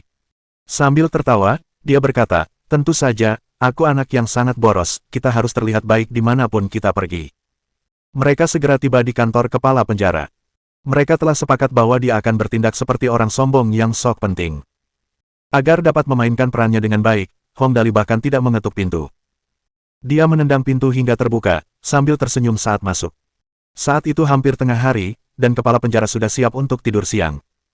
Anak nakal mana yang tidak tahu cara mengetuk pintu? Dia terkejut oleh keributan itu dan tanpa sengaja berkata, anak nakal. Ketika dia sadar kembali, keringat dingin mengalir di kepala dan wajahnya. Dia dengan cepat melompat dari sofa dan tersenyum saat melangkah maju. Ini Tuan Muda Dali dan Nona Tang Muxin. Iya, mengapa Anda tidak menelepon terlebih dahulu sehingga saya bisa menyambut Anda secara pribadi? Kata-kata kepala penjara membuat Hong Dali yakin bahwa kepala penjara mengetahui sesuatu. Dia hanya tidak menyangka Hong Dali akan datang secepat ini. Kalau saja ada orang yang mengenal langsung kepala penjara, mereka pasti akan sangat terkejut sampai tercengang. Kepala penjara-penjara kota barat adalah orang yang berpengaruh. Dia mungkin bukan kepala bagian atau semacamnya, tetapi dia dikenal sebagai orang yang tangguh untuk ditangani. Setiap tahanan yang dikirim ke penjara ini akan benar-benar ditindas olehnya. Dari penjahat biasa hingga bos mafia yang kuat, mereka semua harus mematuhinya. Namun, pada saat ini, kepala penjara Cao Jianrong, yang dipandang semua orang sebagai orang yang tidak dapat ditoleransi, bersikap sangat patuh di depan Hong Dali, berbicara dengan sangat hati-hati. Tidak seorang pun akan percaya jika berita itu tersebar. Namun, itu bisa dimengerti. Sebagai keturunan dari salah satu pendiri negara, keluarga Hong memiliki kekuatan untuk mengendalikan angin dan hujan di kota Tianjing. Fakta bahwa Hong Weiguo sangat menyayangi putranya, Hong Dali, diketahui oleh semua orang di kota Tianjing. Hong Weiguo bahkan menghabiskan banyak uang untuk mengangkut kapal pesiar ke gunung. Tidak peduli seberapa besar pengaruh Cao Jianrong, itu terbatas pada penjara dan tidak dapat dibandingkan dengan Hong Dali. Mereka mengerahkan segenap kemampuan mereka hari ini, jadi Hong Dali pun tidak tinggal diam. Ia duduk di kursi kulit kepala penjara Cao Jianrong, berputar beberapa kali, dan tertawa sambil berkata, ini cukup nyaman. Kepala penjara Cao, ada seseorang yang saya ingin tahu apakah dia ada di sini. Bab 165. Bagaimana menjadi anak yang hilang? Kepala penjara Cao Jianrong menyapa Hong Dali dengan sopan dan berkata sambil tersenyum, Tuan Muda Dali, bolehkah saya tahu nama orang yang Anda cari? Saya akan memintanya untuk datang. Narapidana itu bernama Ling Mofeng, yang berkunjung bernama Ling Xiaoyi, bantu aku memeriksanya. Kata Hong Dali. Cao Jianrong menganggukkan kepalanya dengan sopan dan mengeluarkan sekaleng teh Longjing dari bawah mejanya. Ia berkata, Tuan Muda Dali, silakan minum teh dulu sementara saya memeriksa keadaan. Hong Dali melambaikan tangannya dan berkata, berikan dia tip, 5.000. Si antek laki-laki segera mengeluarkan setumpuk uang dan menghitungnya dengan hati-hati. Ling Mufeng. Cao Jianrong menggumamkan nama itu pelan-pelan, sambil bertanya-tanya, saya belum pernah mendengar orang seperti itu masuk penjara beberapa hari ini, Tuan Muda Dali, mohon tunggu sebentar sementara saya pergi dan bertanya-tanya. Setelah mengatakan itu, Cao Jianrong berlari keluar ruangan dan memutar nomor. Apa, bajingan. Setelah memarahi orang di seberang telepon, dia berlari kembali dengan cepat dan melapor ke Hong Dali dengan dahinya yang penuh keringat dingin. Tuan Muda Dali, memang ada orang seperti itu, saya tidak tahu situasi seperti itu sebelumnya, seseorang membawanya ke sel 205 tanpa memberi tahu saya. Setelah menyampaikan pendapatnya, Cao Jianrong merasa dia tidak punya cukup tenaga lagi untuk berdiri. Kalau orang lain, dia bisa saja berbohong. Namun, Ling Mufeng sebenarnya adalah orang yang ingin ditemui Hong Dali. Ini telah berkembang menjadi masalah besar. Pada saat ini, Cao Jianrong diam-diam telah menghukum bajingan yang menyembunyikan berita tersebut darinya dengan hukuman mati. Setelah Tuan Muda Dali pergi, dia akan segera memecat orang itu. Jika tidak, semua orang di penjara mungkin akan menderita. Itu adalah sel 205, sebuah ruangan yang hanya digunakan untuk menampung para tahanan yang dijatuhi hukuman lebih dari 20 tahun. Siapa orang tolol yang berani mengirimnya ke sana? Meskipun Hong Dali tidak menyadari kejadian di penjara ini, dia bisa merasakan suasana yang tidak biasa. Dia berkata, bajingan mana yang berani melakukan hal seperti itu, sel 205, hehe, sel ini jelas tidak sederhana, kan, panggil orang itu untuk menemuiku dalam waktu 5 menit, kalau tidak, kau tahu apa yang akan terjadi. Tang Muxin juga berkata, untungnya, kita datang tepat waktu, kalau tidak, kakak Xiaoyi pasti akan sedih. Mendengarkan nada bicara Hong Dali, dia tahu bahwa Hong Dali sangat marah sekarang, dan konsekuensinya sangat serius. Cao Jianrong berlari keluar dengan putus asa seolah-olah hidupnya bergantung padanya. Setelah beberapa saat, suara gemuruh terdengar di sepanjang koridor. Liu Yu, dasar bajingan, datanglah menemuiku sekarang juga. Dalam waktu 5 menit. 5 menit tampaknya tidak terlalu lama dan tidak terlalu singkat. Akan tetapi, jelas bahwa tidak seorang pun berani menunggu hukuman mereka begitu saja. Jadi, dalam waktu kurang dari 3 menit, Liu Yu yang ketakutan dan berwajah pucat dibawa ke kantor penjara. Sipir penjara, Cao Jianrong, yang seharusnya duduk di kursi putar kulit, malah berdiri seperti murid yang menunggu dimarahi oleh gurunya di samping. Hong Dali menatap Liu Yu yang ketakutan di depannya dan berkata, "Aku memberimu waktu 3 menit, lebih baik kau jelaskan semua yang terjadi padaku, kalau tidak, suruh keluargamu mempersiapkan pemakamanmu, jangan berpikir bahwa aku hanya menakut-nakutimu, aku berani melakukan apa yang kukatakan." Karena dia memutuskan untuk bermain besar hari ini, Hong Dali tentu saja tidak mau repot-repot bersikap sopan. Menjadi orang baik itu sulit, tetapi menjadi orang jahat itu mudah. Setelah mendengarkan perkataan Hong Dali, Liu Yu berlutut dengan suara putong yang keras. Dia berkata dengan wajah penuh air mata, Tuan Muda Dali, tolong ampuni aku benar-benar tidak tahu bahwa dia adalah temanmu. Tuan Muda Dali, aku masih muda, aku tidak ingin mati." Ketika dia datang, dia sudah tahu bahwa dia akan menghadapi Hong Dali, putra tunggal Hong Wei Guo dari keluarga Hong. Dia jelas merupakan karakter yang tidak boleh disinggung. Hong Dali menyipitkan matanya dan berkata, "Jangan repot-repot membicarakan omong kosong yang tidak berguna, kau tahu betul apa yang ingin ku ketahui." Seluruh tubuh Liu Yu tampak melunak dan jatuh ke tanah, dan dia berkata sambil menangis, saya akan bicara. 4 hari yang lalu, ketika saya baru saja pulang kerja, saya menerima telepon dari Big Head dari Kabinet Society. Dia menyuruh saya untuk mengurus seseorang bernama Ling Mufeng. Dia tidak mengatakan apapun tentang alasan spesifiknya, dan saya juga tidak berani bertanya. Tepat setelah telepon berakhir, saya menerima hadiah 10.000 yuan. Saya berbohong, sungguh, saya orang yang tidak penting. Big Head dari Kabinet Society adalah tipe orang yang tidak mampu saya ganggu. Jadi, saya diam-diam memasukkan Ling Mufeng ke sel 205. Saya bersumpah saya tidak melakukan apapun selain Tuan Muda Dali itu. Perkumpulan Kabinet, Kepala Besar. Hong Dali mengeluarkan ponselnya. Paman Wang, bantu aku mendapatkan informasi tentang perkumpulan kabinet. Sopir Wang Mingyu berkata, baiklah, Tuan Muda, mohon tunggu sebentar. Tak lama kemudian, Wang Mingyu menelepon kembali. Komunitas kabinet adalah geng berukuran sedang yang berlokasi di jalan bagian dalam kota Tianjing. Pengaruh dan kekuatan mereka rata-rata dan biasanya tidak berkonflik dengan kita. Hong Dali kemudian bertanya, siapa saja yang dekat dengan mereka? Orang-orang ini tidak akan membuat masalah bagi adik Xiaoyi tanpa alasan, kan? Itu memang benar, Wang Mingyu berpikir sejenak dan berkata, Tuan Muda, Anda bisa menyelesaikan masalah ini di sana terlebih dahulu, saya akan meminta seseorang untuk mencari tahu lebih lanjut tentang hal ini. Setelah menutup telepon, Hong Dali tersenyum dan berkata, sepertinya kali ini, kita akan membuat keributan besar. Liu Yu ketakutan setengah mati, sementara orang lainnya ketakutan setengah mati. Dengan kejadian seperti itu di bawah pengawasan mereka, apalagi Liu Yu, yang lainnya pasti tidak akan menemui akhir yang baik. Cao Jianrong telah lama mengutuk Liu Yu dan leluhurnya berulang kali di dalam hatinya sebanyak 18 kali. Jika bukan karena Hong Dali masih ada di sana, dia bahkan ingin bergegas maju untuk menendangnya. Hong Dali berdiri dan berjalan ke arah Liu Yu, menatap pemuda yang terduduk lemas di tanah. Dia mengambil $200 dari dompet anteknya dan melemparkannya ke tanah. Biaya pengobatanmu. Biaya pengobatan. Liu Yu jelas tercengang. Hong Dali mengernyitkan hidungnya. Keluarkan dia dan patahkan kakinya. Tak lama kemudian, 3 antek laki-laki melangkah maju, menyeringai, dan memasukkan uang itu ke dalam pakaian Liu Yu. Kemudian, mereka meraih lengannya dan menyeretnya keluar. Tak lama kemudian, teriakan memekakkan telinga terdengar di luar. Ngomong-ngomong, jika seseorang ingin menjadi orang yang boros, dia harus tegas dalam membunuh. Kalau tidak, jika dia membiarkan antek-anteknya mengalami masalah sesekali, bagaimana dia bisa menghambur-hamburkan hartanya sesuka hatinya? Oleh karena itu, Hong Dali merasa bahwa keputusannya benar-benar diperlukan hari ini. Kode tindakan operasional hari ini disebut, bagaimana menjadi anak yang hilang. Sekarang setelah semuanya sudah beres, Hong Dali menatap Cao Jianrong, yang berdiri di samping dan menunggu omelannya.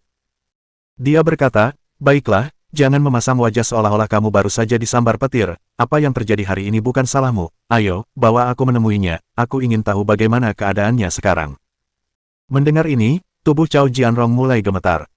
Liu Yu, bajingan ini, sebenarnya mengatur Ling Mufeng ke dalam sel 205 dan menempatkannya bersama sekelompok pelaku kejahatan berat. Cao Jianrong saat ini hanya bisa meminta bantuan dari para dewa di surga, berharap agar Ling Mufeng tidak diperlakukan terlalu buruk. Kalau tidak, dia tidak tahu apa yang akan dilakukan Tuan Muda Dali kepada mereka. Jika hal terburuk terjadi, tidak ada yang bisa melindunginya lagi. Memikirkan hal ini, Cao Jianrong segera bertanya, Tuan Muda Dali, lingkungan di dalam sel tidak begitu baik. Mengapa tidak meminta seseorang untuk mengundangnya keluar? Hong Dali melambaikan tangannya. Tidak perlu, aku penasaran dengan situasi di sel 205. Melihat Hong Dali bersikeras untuk maju, Cao Jianrong tidak berani menolak. Hong Dali adalah gurunya, lebih baik mereka mengikuti apa yang dikatakannya. Kalau tidak, akhir mereka akan menyedihkan. Bahkan belum 2 langkah keluar dari kantor penjara, sebuah bayangan melesat ke arah Hong Dali. Itu adalah Ling Xiaoyi. Ketika Ling Xiaoyi melihat Hong Dali, dia tiba-tiba menangis. Dia berkata sambil menangis, "Tuan muda, aku, saudaraku, dia, Tidak apa-apa, kau tahu, bukankah aku di sini untuk masalah ini?" Hong Dali memegang tangan Ling Xiaoyi dan menghiburnya. "Jangan khawatir, ada aku di sini, semuanya akan baik-baik saja." Tang Muxin juga tersenyum di sampingnya. "Kakak Xiaoyi, semuanya akan baik-baik saja." Hong Dali sangat kuat. Tapi upacara kedewasaan tuan muda. Ling Xiaoyi masih sedikit khawatir. Waktunya sudah dekat, apa yang harus kita lakukan?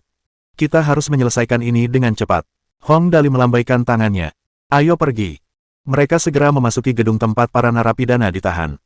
Lantai pertama secara keseluruhan masih relatif normal. Para tahanan di sini pada umumnya tidak terlalu jahat, jadi suasananya relatif lebih baik. Tentu saja, ini hanya relatif terhadap lantai di atasnya. Dena bangunan ini memiliki kamar-kamar di setiap sisi lorong. Oleh karena itu, cahaya dari koridor jelas tidak mencukupi dan harus dinyalakan pada siang hari. Kualitas lampunya tidak buruk, setidaknya lingkungannya tidak terlihat terlalu suram. Namun, di lantai kedua, semuanya benar-benar berbeda. Lampu-lampu menyala, dan tegangannya tidak stabil. Lampu-lampu listrik berkedip-kedip dari waktu ke waktu, seperti halnya cahaya lilin yang bergerak ketika ditiup angin. Seperti lentera di jalan menuju akhirat, membuat orang-orang yang lewat merasa takut. Lantai kedua adalah lantai tempat para penjahat berat dikurung. Kebanyakan dari mereka adalah gerombolan, mereka yang sering melukai atau membunuh orang lain. Setidaknya, Liu Yu tidak bertindak terlalu jauh. Jika Ling Mufeng dikirim ke lantai 3 penjara untuk dipenjara, maka akhir hidupnya tidak akan semudah mematahkan 2 kakinya. Setiap 5 meter di kedua sisi lorong terdapat gerbang besi yang dingin. Gerbang besi itu dilengkapi dengan lubang kisi-kisi agar sipir penjara dapat memeriksa situasi di dalam sel. Sekelompok orang berjalan melalui gang. Kadang-kadang, beberapa narapidana yang berjongkok di dekat trali besi melihat kepala penjara Cao Jianrong. Mereka tiba-tiba tertawa dan berkata dengan suara serak, "Halo kepala penjara Cao, kapan Anda bisa membebaskan kami?" Cao Jianrong sedang dalam suasana hati yang sangat buruk. Kali ini, dia hampir meledak dalam kemarahan. Namun kemudian, dia melihat Hong Dali, yang berjalan di depannya, menahan diri dan berkata, "Kita akan membicarakannya lain kali." Tahanan itu terkejut. Apa yang terjadi dengan sipir Cao hari ini, mengapa dia begitu mudah diajak bicara hari ini? Yang lain berkata, "Hei, lihat cepat, tuan muda itu begitu kuat, dia punya banyak gadis cantik yang mengikutinya." Orang ketiga dipenuhi rasa iri. "Serius, hidup ini sangat tidak adil, jangan lihat mereka, semakin kamu melihat, semakin kamu jadinya gelisah, dan semakin kamu tidak bisa tidur." Beberapa orang bahkan berteriak, "Sipir Cao, bisakah kau membantu membawakan sebatang rokok? Saat keluargaku datang, aku berjanji akan meminta mereka membayarmu 10 kali lipat." Siapa sangka setelah Hong Dali mendengar ini, dia tiba-tiba berhenti. Setelah memikirkannya, dia segera memerintahkan antek-anteknya.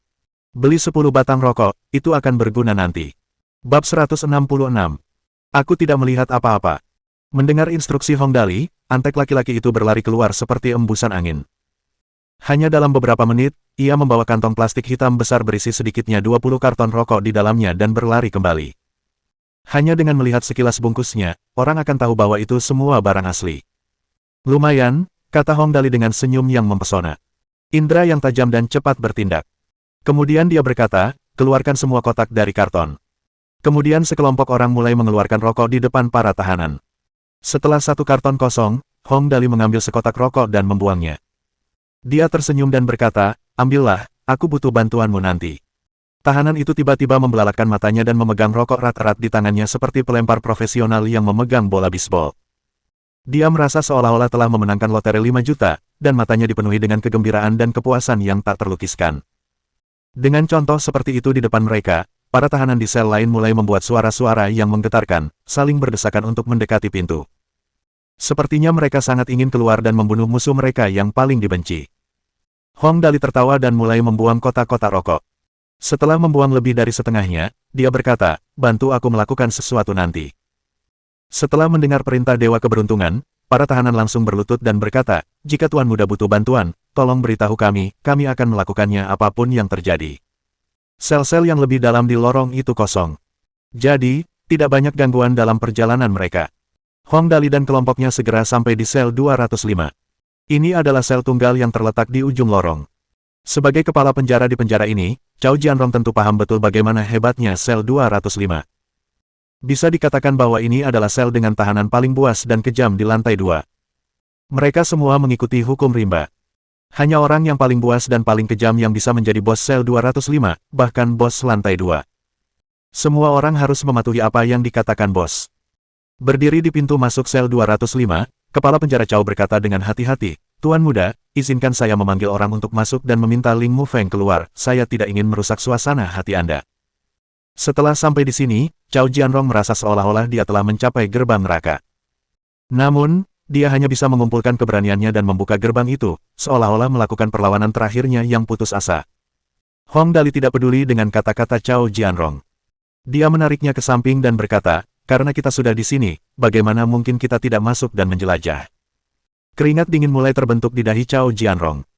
Dia dengan putus asa mundur ke sudut, dengan tubuhnya gemetar ketakutan, takut untuk mengeluarkan suara apapun lagi. Sebenarnya, Cao Jianrong tidak dapat disalahkan karena bersikap begitu pemalu.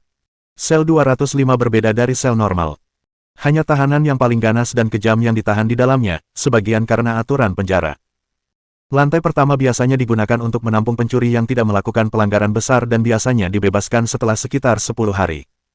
Jadi, lantai pertama adalah yang paling dekat dengan pintu keluar, sehingga lebih mudah bagi para tahanan untuk masuk dan dibebaskan. Lantai kedua benar-benar berbeda. Lantai itu terutama menampung narapidana yang dipenjara selama 1 hingga 10 tahun. Siapa di antara mereka yang dijatuhi hukuman selama itu, yang tangannya tidak berlumuran darah? Oleh karena itu, perkelahian menjadi kegiatan sehari-hari bagi mereka yang ditahan di lantai 2. Mereka yang berada di sel 205 adalah mereka yang dijatuhi hukuman paling lama di seluruh lantai 2. Setiap orang di dalam sel itu berbahaya dan terlibat dalam kejahatan berdarah setidaknya sekali dalam hidup mereka. Jika Ling Mufeng dikirim ke sel seperti itu, orang bisa membayangkan nasibnya. Adapun mereka yang berada di lantai 3, sebagian besar adalah narapidana yang dijatuhi hukuman lebih dari 10 tahun. Bahkan waktu pembebasannya pun berbeda dengan narapidana di bawahnya. Jika beruntung, mereka bisa selamat dan keluar dari penjara. Namun, sebagian besar dari mereka tidak sempat melihat cahaya matahari di luar penjara. Di lantai 3, mereka biasa bertarung sampai mati. Itu adalah tempat di mana hanya yang terkuat yang bisa bertahan hidup. Namun, apa yang paling dikhawatirkan Hong Dali bukanlah apakah Ling Mufeng diganggu di dalam sel atau tidak. Setelah memasuki sel 205, diganggu adalah masalah kecil yang bahkan tidak perlu disebutkan. Yang paling dikhawatirkan Hong Dali adalah dahaga dan keinginan para narapidana untuk membebaskan diri setelah sekian lama dikurung. Belum lagi kehadiran seorang wanita, bahkan jika itu adalah gambar seorang wanita, para tahanan di dalam sel tidak akan keberatan membunuh seseorang untuk itu. Dia takut jika Ling Mufeng terlihat feminin, dia akan menjadi sasaran pelanggaran dan pembebasan. Jika itu terjadi, itu pasti akan meninggalkan bekas luka di hatinya. Hong Dali menarik napas dalam-dalam dan berkata, baiklah, buka pintunya. Oh, oke. Cao Jianrong membuka pintu dengan enggan dan memimpin jalan bersama beberapa pengawalnya. Hong Dali membawa serta Tang Muxin dan antek-anteknya dan masuk. Dibandingkan dengan sel-sel lainnya, sel 205 berukuran hampir 2 kali lipat. Ruangan itu berukuran panjang 10 meter, lebar 8 meter, dan tinggi 4 meter. Suasananya relatif gelap. Tentu saja, sebagian dari ini disebabkan oleh para tahanan. Sebuah penjara harus memiliki lingkungan seperti itu. Total ada 16 tempat tidur susun besi di ruangan itu, yang semuanya dilas ke dinding. Bahkan orang berotot pun kesulitan untuk memindahkan tempat tidur itu. Ini dilakukan untuk menghindari eskalasi perkelahian menjadi kasus pembunuhan. Area tengah sel bisa dibilang cukup luas. Ventilasi udara terletak di langit-langit dengan jeruji besi yang dilas di bagian dalam. Kamar mandi terletak di sudut. Meskipun toiletnya memiliki saluran air, baunya tetap tidak sedap. Namun, karena hal ini pula, kamar mandi menjadi salah satu akar penyebab seringnya kekacauan di sini. Tidak berlebihan jika dikatakan bahwa jika seseorang tidak bergaul dengan baik di sini, pergi ke toilet akan menjadi masalah besar. Kita bisa membayangkan seseorang menendang-nendang di kamar mandi sementara yang lain sedang buang air besar. Betapa hebohnya kejadian itu. Saat itu, ada lebih dari 20 tahanan di dalam sel yang duduk di tengah ruang terbuka. Di antara mereka, 4 orang bermain poker, dan sekitar 15 tahanan bertepuk tangan. Orang termuda di luar sedang sibuk membersihkan sel. Tingginya sekitar 1,78 meter, dia memiliki alis yang indah, tampak tampan, dan kulitnya bisa dikatakan putih bersih. Tanpa berpikir panjang, dia pasti adik Xiaoyi, Ling Mufeng. Namun, pemuda yang relatif tampan itu kini mengenakan seragam penjara. Kulitnya yang terbuka ditutupi memar berwarna ungu kehitaman.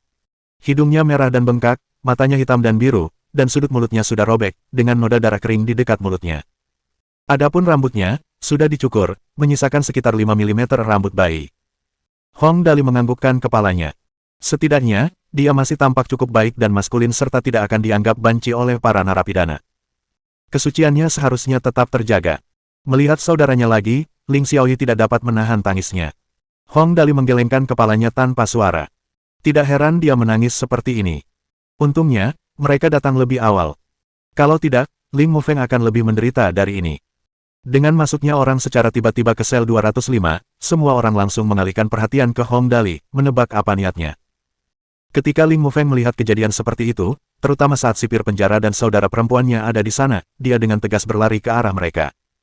Para antek laki-laki kemudian mengelilinginya untuk melindunginya. Pada saat ini, seorang pria berotot di antara kerumunan yang memiliki tato elang di lengannya berdiri dan menatap Hong Dali. Dia tersenyum dan berkata, "Hei, adik laki-laki, untuk apa kamu di sini? Apakah kamu di sini untuk mengunjungi kerabatmu?" Aku memang di sini untuk mengunjungi saudaraku." Hong Dali berkata sambil tersenyum, "Bagaimana aku harus menyapa kakak ini? Tenang saja, memanggilku elang tua tidak apa-apa." Meskipun dia mengatakan ini, dia berpikir sebaliknya dalam hatinya. Ini adalah sel 205. Seseorang tanpa latar belakang yang baik tidak akan bisa masuk dengan mudah, apalagi dikawal oleh sipir penjara. Siapa orang ini? Apakah dia ada hubungannya dengan pemuda bernama Ling Mufeng? Hong Dali tidak mau repot-repot menjawabnya tapi menoleh ke arah Ling Mufeng dan bertanya, "Apakah keperawananmu masih ada?" Ling Mufeng tiba-tiba tersentak berdiri dan tanpa sadar menyentuh pantatnya sebelum menganggukkan kepalanya dengan tergesa-gesa. Old Eagle dan yang lainnya tiba-tiba terdiam sebelum tertawa terbahak-bahak. Old Eagle memegang perutnya dan tertawa keras. "Hahaha, kau mendengarnya, anak ini benar-benar bertanya apakah keperawanannya masih ada. Hahaha, ternyata kau benar-benar mengunjunginya, tetapi tetap saja, apakah hanya aku atau dunia telah berubah terlalu cepat, hahaha." Semua orang tertawa dengan sangat arogan. Cao Jianrong bersiap memberi mereka peringatan untuk memberi mereka pelajaran, tetapi Hong Dali segera berbalik dan pergi. "Hei, ayo keluar dan bicara."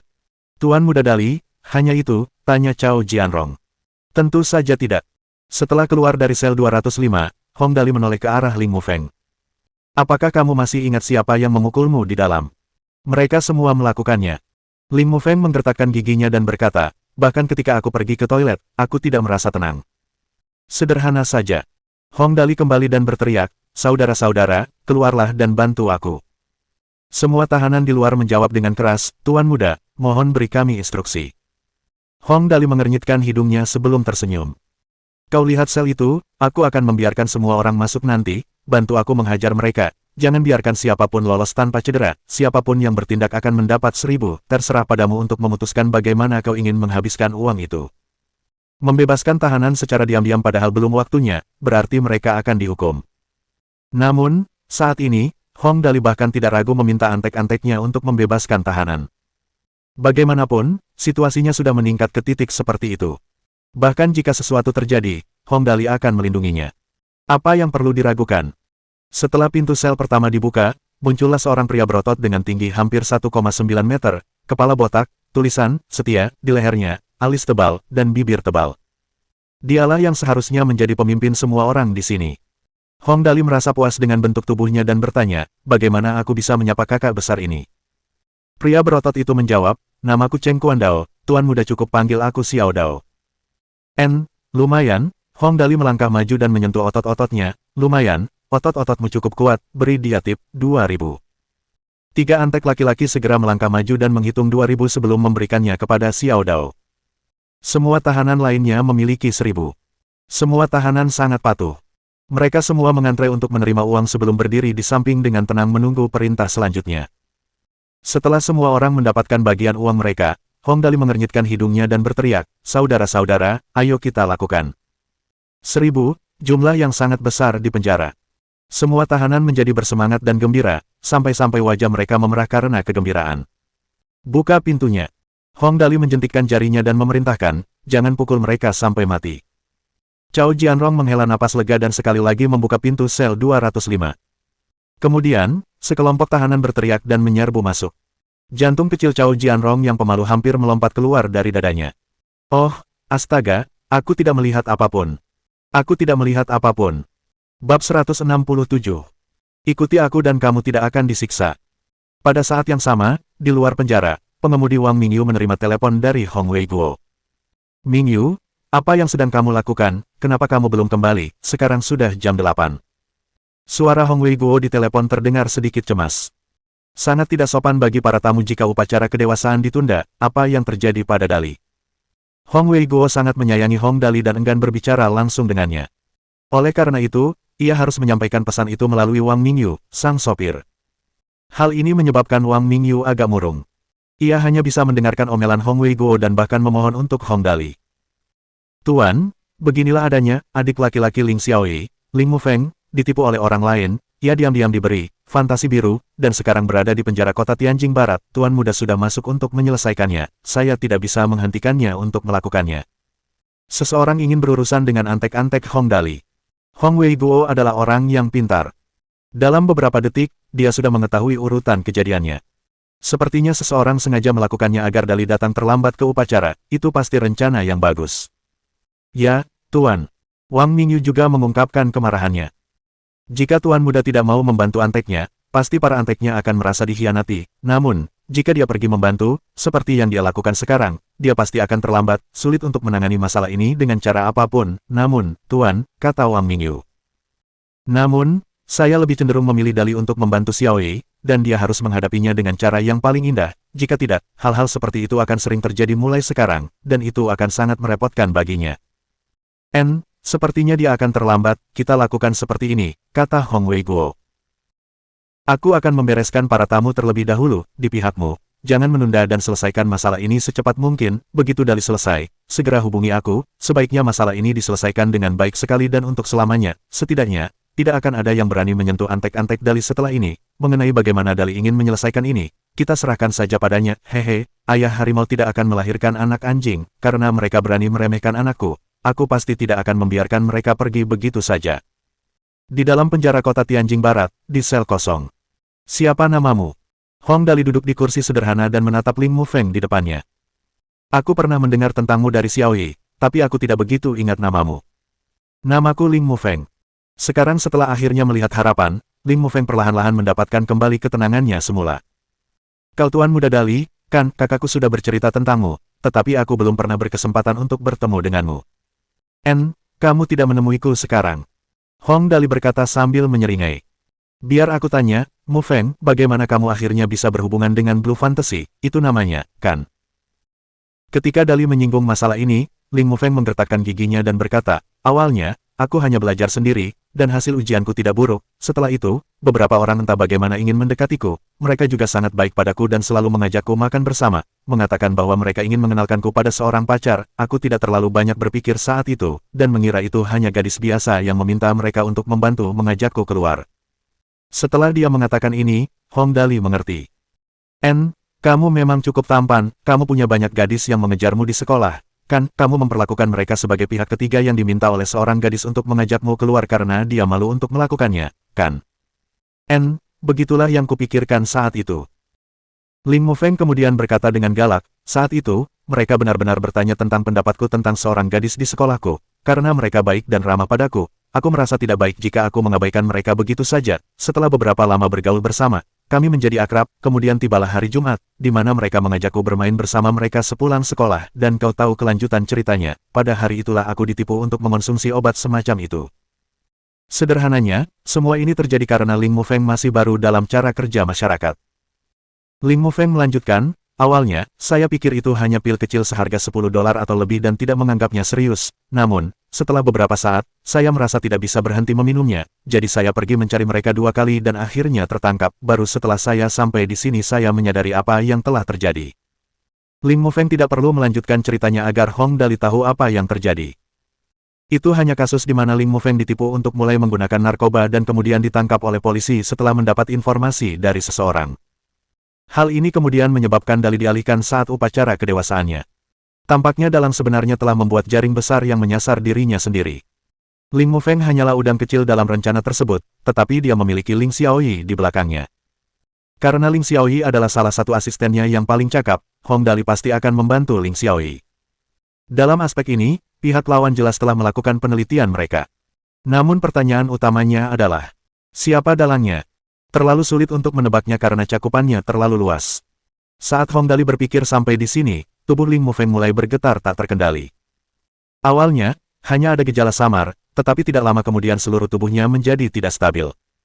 Dia mulai menarik napas dalam-dalam, dan bibirnya bergetar segera setelahnya. Bahkan matanya menjadi kusam. Itu efek dari Blue Fantasy. Efeknya mulai terasa lagi. Dali, apa yang harus kita lakukan? Setelah melihat ini, Tang Muxin juga menduga bahwa itu karena kecanduan narkoba.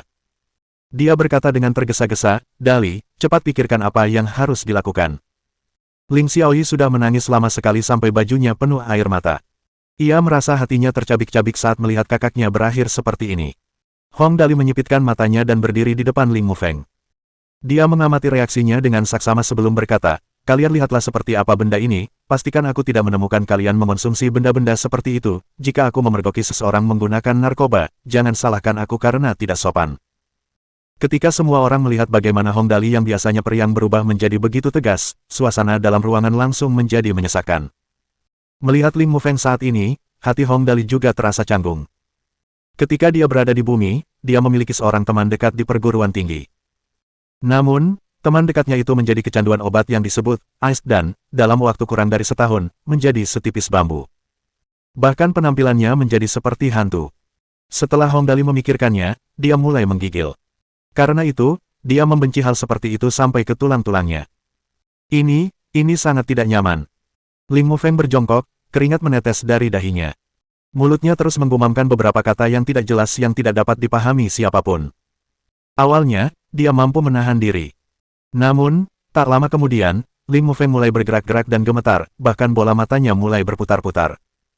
Seolah-olah dia sedang mengalami mimpi buruk, dia mulai bergumam, "Pil, berikan aku pilnya." Pada saat ini, Ling Mufeng mulai kehilangan kesadaran. Ia mulai bertingkah seperti lalat buta di dalam ruangan. Ia akan meraih dan melempar apapun yang dilihatnya. Ia merasa pusing, panas, dan kesulitan bernapas.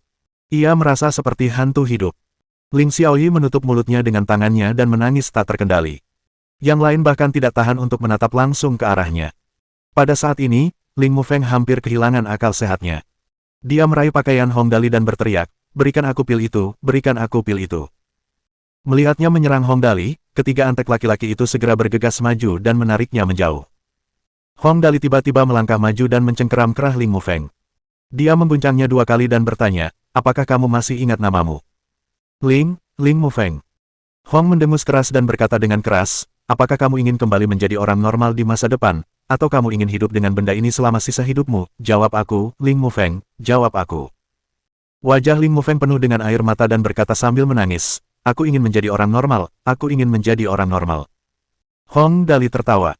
"Bagus, hahaha, ya, bagus," katanya sambil melepaskan kerah Ling Mufeng. Dia kemudian merogoh sakunya dan dengan cepat menemukan kartu bank yang dia lemparkan ke atas meja. Dia kemudian berkata, "Aku akan memberimu 2 pilihan sekarang, ini 500.000, jika kamu mengambil kartu ini sekarang, aku tidak akan pernah memintamu mengembalikan uang ini, dan kamu dapat membeli pil sebanyak yang kamu inginkan dengan ini, namun di masa depan, kamu tidak akan pernah bisa berubah kembali menjadi orang normal. Cara lainnya adalah kamu bertahan seolah-olah hidupmu bergantung padanya dan menjalani kehidupan normal di masa depan, tetapi kamu tidak akan mendapatkan 500.000 ini." Sambil berbicara, Hong Dali membanting meja dengan keras dan berteriak, "Ling Mufeng, pilih sekarang." Ling Mufeng menatap kartu di atas meja, merasa ragu-ragu. Jika dia mengambil kartu ini, kartu dengan saldo penuh 500.000 yuan, itu akan cukup baginya untuk membeli banyak pil. Namun, dia tidak akan pernah bisa merasakan kehidupan orang normal lagi. Kalau saja dia tidak meminum obat itu, dia mungkin bisa hidup seperti orang normal, tetapi dia akan menderita kesakitan dalam waktu yang lama. Bagaimana dia harus memilih? Bagi Ling Mufeng saat ini yang tengah merasakan dampak kecanduan narkoba, ini merupakan pilihan yang sangat sulit. Malaikat dan iblis di kepalanya memulai pertarungan yang sulit. Dengan tangan gemetar, Ling Mufeng tak kuasa menahan diri untuk mengulurkan tangan meraih kartu di atas meja. Namun, di tengah jalan, ia menggertakkan giginya dan menjerit memilukan, lalu meninju dirinya sendiri dengan keras, memaksa dirinya mundur 2 langkah, dahinya penuh keringat. Hong Dali melihat penampilan Ling Mufeng saat ini dan memberinya semangat. Ayo, jika kamu bisa melewati masa ini, masih ada harapan untuk pulih. Tubuh Ling Mufeng mulai menggeliat di tanah. Wajahnya dipenuhi keringat dingin, dan bibirnya memutih.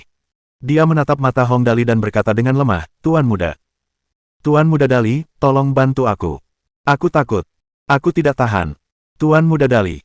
Hong Dali menggunakan matanya untuk memberi instruksi kepada seorang antek laki-laki. Antek laki-laki itu segera mengerti apa yang diinginkan Hong Dali dan menamparkan bagian belakang kepala Ling Mufeng dengan keras.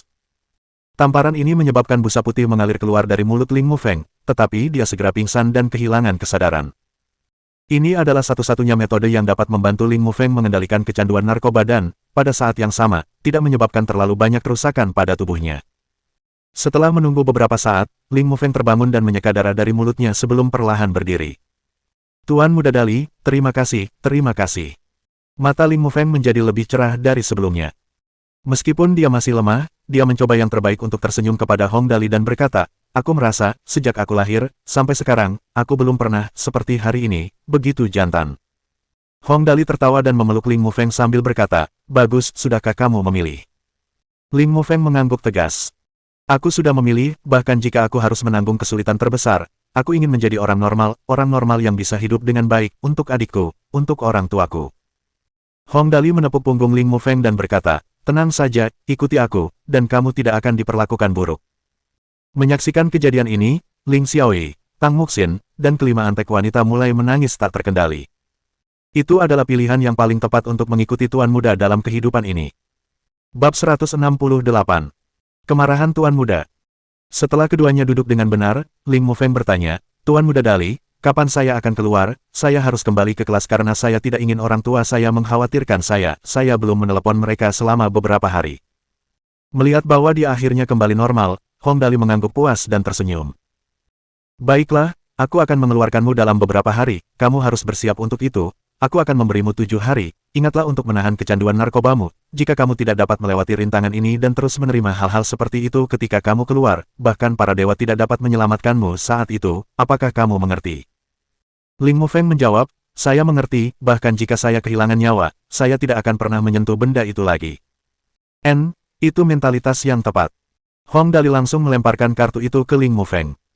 Simpan kartu ini, kembali ke sekolah dan belajar dengan giat, ingat, godaan selalu ada, tetapi apapun yang kamu pilih terserah pada dirimu sendiri, jika kamu pasir, bahkan jika aku batu bata, kamu tetap tidak akan mampu membangun rumah, apakah kamu mengerti?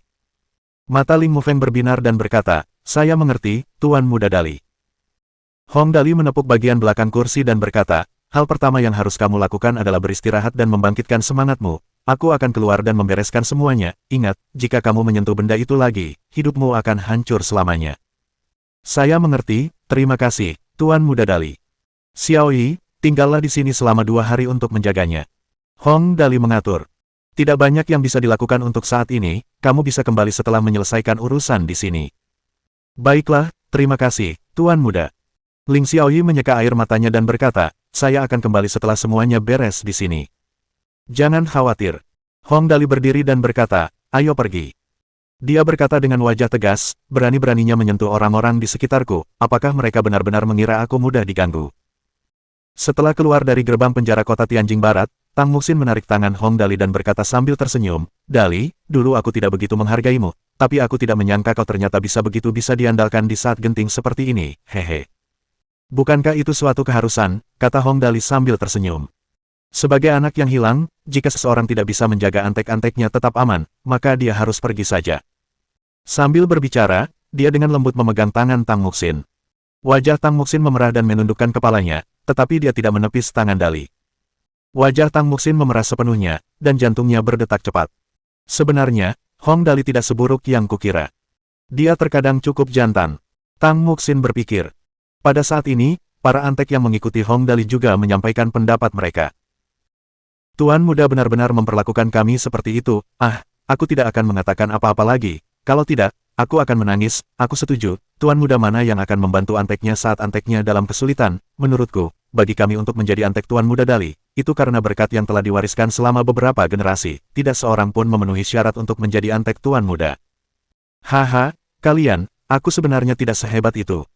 Hong Dali dipuji sampai wajahnya memerah. Karena itu, dia dengan tegas memberi tip, semuanya, masing-masing 5.000. Ketika semua orang menaiki mobil mereka dengan senyum lebar di wajah mereka, Hong Dali bertanya kepada sopirnya, Paman Wang, bagaimana penyelidikannya? Kami telah melakukan penyelidikan terhadap perkumpulan kabinet, kata Wang Mingyu. Datu hanyalah orang kecil di dalam kelompok itu, jelas bahwa seseorang diam-diam memerintahkannya untuk melakukannya. Tuan Muda, apakah Anda bermaksud untuk?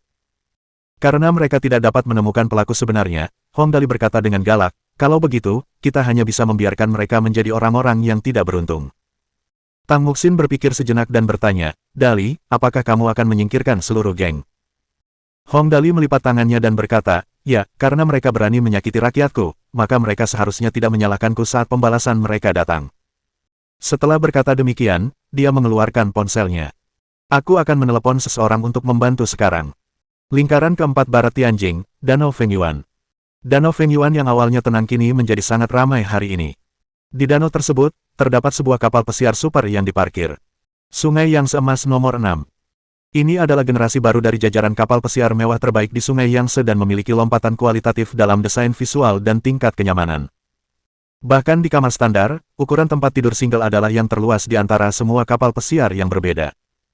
Dengan hiburan, belanja, makanan Cina dan Barat, dan banyak fasilitas lainnya di atas kapal, pastinya akan membuat waktu seseorang terpenuhi di kapal. Dengan lebih dari 70 elemen klasik yang dipadukan dalam desain kapal, membuatnya tampak sangat khas. Tampaknya seperti istana air bergerak dan juga merupakan tempat yang sempurna untuk menikmati pemandangan, memiliki kesempatan untuk dekat dengan alam atau terlibat dalam kegiatan bisnis dan rekreasi. Itu adalah tempat di mana seseorang dapat memiliki pengalaman terhebat. Saat itu, di atas kapal pesiar mewah raksasa itu, ada berbagai macam orang di mana-mana yang memenuhi tempat itu.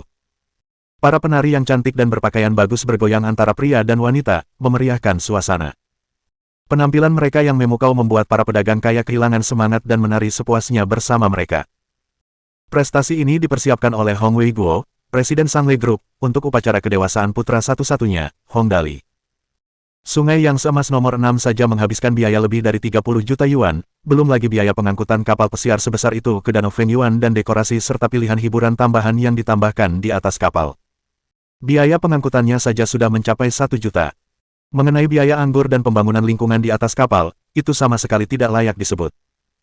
Semua orang terkejut dengan kemurahan hati Hong Wei Guo yang menghabiskan begitu banyak uang, tetapi lebih banyak dari mereka yang menyadari cinta Hong Wei Guo kepada putra satu-satunya. Cinta Hong Wei Guo kepada putra satu-satunya, Hong Dali, telah mencapai tingkat yang mengkhawatirkan. Tidak seorang pun akan meragukan bahwa jika ada yang berani menyentuh rambut Hong Dali, mereka akan berakhir dengan konsekuensi yang serius. Saat itu, sudah hampir pukul 8 malam dan tokoh utama upacara kedewasaan belum juga muncul. Para petinggi di dunia politik dan bisnis mulai tidak sabar. Lagi pula, upacara kedewasaan itu mirip dengan pernikahan. Jika mempelai wanita atau pria tidak hadir saat upacara telah tiba, siapapun akan curiga dengan apa yang telah terjadi. Saat semua orang bertanya-tanya, Dewi tercantik di dunia hiburan, Lin Yanwei, muncul di kabin. Sosoknya yang menawan dan rambut ikalnya yang panjang membuatnya tampak sangat cantik. Gaun putihnya yang seperti putri juga memperlihatkan temperamennya yang mulia.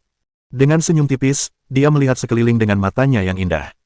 Dia adalah seorang dewi, seseorang yang hanya bisa diimpikan untuk bersamanya tetapi tidak berani untuk dekat dengannya dalam kenyataan. Penampilannya yang glamor tetapi dingin mengejutkan banyak orang. Waktu kemunculan Lin Yanwei dapat dianggap sempurna. Sebagai orang yang cerdas, Hong Wei Guo tentu saja mengerti apa yang harus dilakukan saat ini.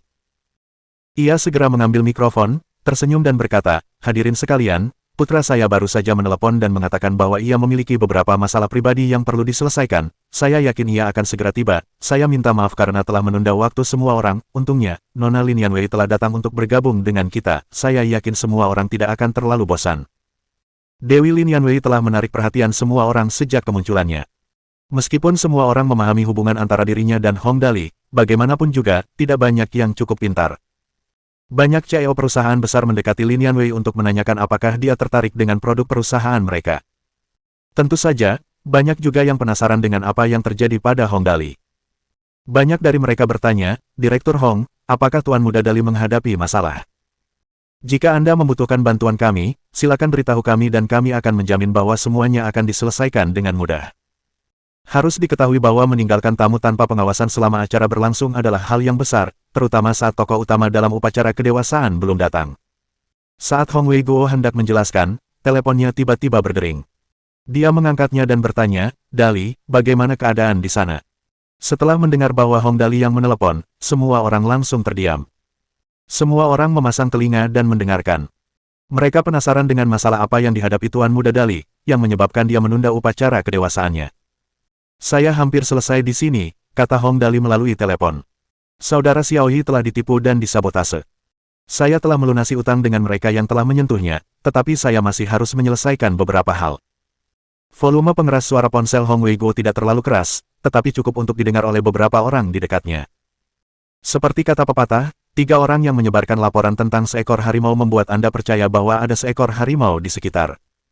Dalam sekejap mata, alasan mengapa Hong Dali datang terlambat tersebar ke semua orang. Tak lama kemudian, seluruh kapal dengan cepat menjadi sunyi senyap. Hong Wei-guo bertanya, "Ada hal yang belum selesai, apakah Anda butuh bantuan?" Yang bertindak adalah organisasi bernama Cabinet Society. Hong Dali bertanya, "Ayah, apakah ada pemimpin geng di sana? Aku berpikir untuk menghapus Cabinet Society ini untuk selamanya, untuk menghindari masalah lebih lanjut di masa mendatang.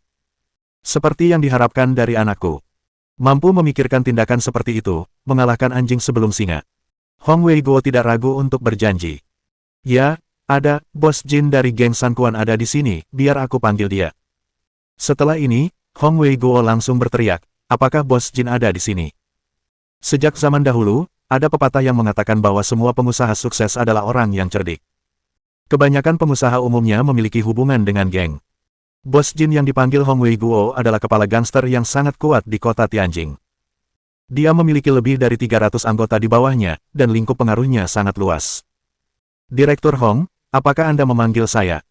Tak lama kemudian, seorang pria gemuk dengan cerutu tebal di mulutnya menerobos kerumunan. Ia mengenakan setelan jas yang terbuka, dengan hanya beberapa kancing di bajunya, memperlihatkan dada berbulunya. Ditambah dengan kepalanya yang botak, ia tampak seperti gunung daging. Diikuti oleh beberapa antek di belakangnya, ia adalah bos yang ingin dicari Jin Hong Wei-guo. "Haha, Bos Jin, putraku mengalami sedikit masalah, dan kuharap Bos Jin dapat membantuku sedikit." Hong Wei-guo berkata sambil tersenyum. "Apakah Bos Jin punya waktu untuk membantu? Jika dari keluargamu mengalami masalah, meskipun aku sibuk, aku akan tetap menyediakan waktu untuknya." Bos Jin tertawa dan bertanya, apa yang terjadi padanya. Hong Wei-guo menyerahkan ponselnya. "Sebenarnya, itu bukan masalah besar, hanya saja keluarga Dali punya bawahan bernama Ling Xiaoyi. Adik laki-lakinya telah ditipu dan disabotase, menyebabkan Dali sangat marah karenanya. Aku juga tidak begitu yakin tentang apa yang diinginkannya, kamu harus bertanya kepadanya tentang hal itu." Bos Jin mengambil alih telepon dan berkata sambil tersenyum, "Apakah ini Dali, saya paman Jinmu. Senang bertemu denganmu, Paman Jin." Hong Dali melanjutkan, "Apakah kamu sedang senggang sekarang, Paman Jin? Aku punya masalah kecil yang perlu kamu selesaikan." Bicarakan saja." Bos Jin kemudian berjalan ke tempat yang tenang sebelum bertanya, apakah itu dilakukan oleh seseorang dari sebuah geng mana itu? "Datu dari perkumpulan kabinet." Hong Dali berkata, "Menurutku, kita harus membasmi perkumpulan kabinet ini." Bab 169. Geng Kapak. Bos Jin berpikir sejenak dan merasa situasinya agak sulit. "Dali, jika kamu ingin 1 atau 2 orang pergi, itu tidak akan menjadi masalah, tetapi untuk menghabisi seluruh geng, bukankah kamu sudah punya target, tidak perlu menghabisi seluruh geng, kan?" Datu sudah bersembunyi. Hong Dali melanjutkan, "Aku harus memaksanya keluar, tentu saja, aku tidak akan membiarkan Paman Jin melakukannya tanpa imbalan, 5 juta, bagaimana?" "Dali, kamu benar-benar, bukankah dia hanya anggota keluarga bawahanmu, apakah perlu melakukan hal sebanyak itu?" Mendengar bahwa Hong Dali bersedia membayar 5 juta, Bos Jin tidak dapat menahan diri untuk tidak terkejut. Dia benar-benar bersedia menghabiskan begitu banyak uang untuk anggota keluarga bawahannya. "Tentu saja, jika aku bahkan tidak bisa melindungi bawahanku, aku juga akan kehilangan muka, kan?" Hong Dali berkata sambil menyeringai. "Paman Jin, bagaimana? Apakah kamu bersedia membantu?" "Haha, berdasarkan rasa persaudaraan kalian, aku pasti akan membantu apapun yang terjadi. Di mana kalian sekarang?" tanya Bos Jin sambil tersenyum. Pintu masuk Yelai Siang di sepanjang lingkar keempat barat. Hong Dali tersenyum dan berkata, "Apa yang ada dalam pikiran Paman Jin?" Tunggu saja di sana, aku akan memanggil anak buahku untuk menemuimu di sana. Setelah berpikir sejenak, Bos Jin berkata, seseorang akan menghubungimu paling lama dalam 10 menit. Baiklah. Setelah menutup telepon, Bos Jin kembali ke sisi Hong Wei Guo dan mendesah. 5 juta, ayah harimau tidak akan melahirkan anak anjing, dia pasti sama berani dan tegasnya seperti kamu. Hanya dengan mendengarkannya, Hong Wei Guo sudah bisa menebak apa yang terjadi. Senyum mengembang di wajahnya saat dia berkata, itu wajar, haha. Tindakan seperti itu untuk mendapatkan kesetiaan orang-orang tentu saja indah, dengan rasa persaudaraan seperti itu, tidak akan ada bawahan yang tidak akan mengikutinya sampai mati, dia memang sangat menawan dan tegas bahkan aku sendiri tidak dapat melakukan ini. Puji Bos Jin sekali lagi sebelum mengeluarkan ponselnya untuk menelepon seseorang. Westford Loop, di pintu masuk Yelai Siang, di dalam Soaring Angel. Hong Dali bertanya, Paman Wang, di mana lingkup pengaruh serikat kabinet? Wang Mingyu menjawab, perkumpulan kabinet memiliki 2 klub malam dan 3 bar di sepanjang jalan lingkar ketiga utara. Bos mereka bernama Yao Tianhao. Pada saat-saat seperti ini, mereka biasanya pergi ke tempat-tempat ini untuk bersenang-senang. Seharusnya tidak sulit untuk menemukan mereka. Baguslah. Hong Dali menyentuh dagunya dan berkata, kita akan bicara dengan mereka dulu, hehe. Wang Mingyu berkata, Yao Tianhao ini dikenal tidak bermoral, jika mereka berani bertindak berlebihan, kita harus membiarkan mereka merasakan sedikit kesulitan. Tuan muda, apa yang ingin Anda lakukan? Hong Dali menjentikkan jarinya dan berkata tanpa ragu, apalagi yang bisa dilakukan? Kita akan bertarung dulu, baru bicara. Padahal, Hong Dali sebenarnya adalah seorang pria tanpa ambisi. Ia hanya ingin menjadi anak yang bahagia. Menggoda anjingnya, mengajak harimaunya jalan-jalan, atau membaca novel sambil bertengkar kecil dengan Tang Muxin. Pada dasarnya, itulah yang ia inginkan dalam hidupnya, hanya bahagia. Hingga saat ini, ia menikmati hidupnya. Hong Dali tidak pernah berpikir untuk membangun latar belakang yang kokoh bagi dirinya sendiri. Sejujurnya, ia mampu menangani hal-hal kecil tetapi jelas tidak memiliki kemampuan untuk mengelola hal-hal besar. Hong Dali tidak ingin menjadi seseorang yang berada di atas semua orang. Ia bahkan takut jatuh dari tempat yang begitu tinggi. Tetapi orang-orang itu seharusnya tidak pernah menyentuh saudara Ling Xiaoyi. Hong Dali hanya punya satu keyakinan, tidak seorang pun boleh menyentuh orang-orang di bawahnya. Jika Hong Dali mengabaikan apa yang terjadi hari ini, bagaimana para anteknya akan berpikir tentangnya di masa depan? Bagaimana orang lain akan melihatnya? Sejujurnya, Hong Dali tidak akan peduli jika dia diganggu atau dianiaya. Namun, menyabotase saudara laki-laki Ling Xiaoyi, itu sama saja dengan hukuman mati. Ling Xiaoyi memiliki peran terbesar di antara 9 anteknya dan juga memperlakukan semua orang dengan baik. Ling Xiaoyi seperti kakak perempuan mereka. Kita harus tahu bahwa itu sama sekali berbeda ketika saudara perempuan kita yang berharga dan penuh kasih, yang telah merawat mereka begitu lama, diganggu. Siapapun yang memiliki saudara perempuan akan mengerti. Tang Muxin bertanya, Dali, apakah kita menunggu mereka tiba lebih dulu? Hong Dali mengangguk. Kita akan berangkat saat mereka sudah tiba. Dia berkata, Old Xiao, kamu dan Gezer Wang sama-sama ada di Yelai Siang, kan, keluar dan bantu aku menghajar orang-orang, aku di depan pintu.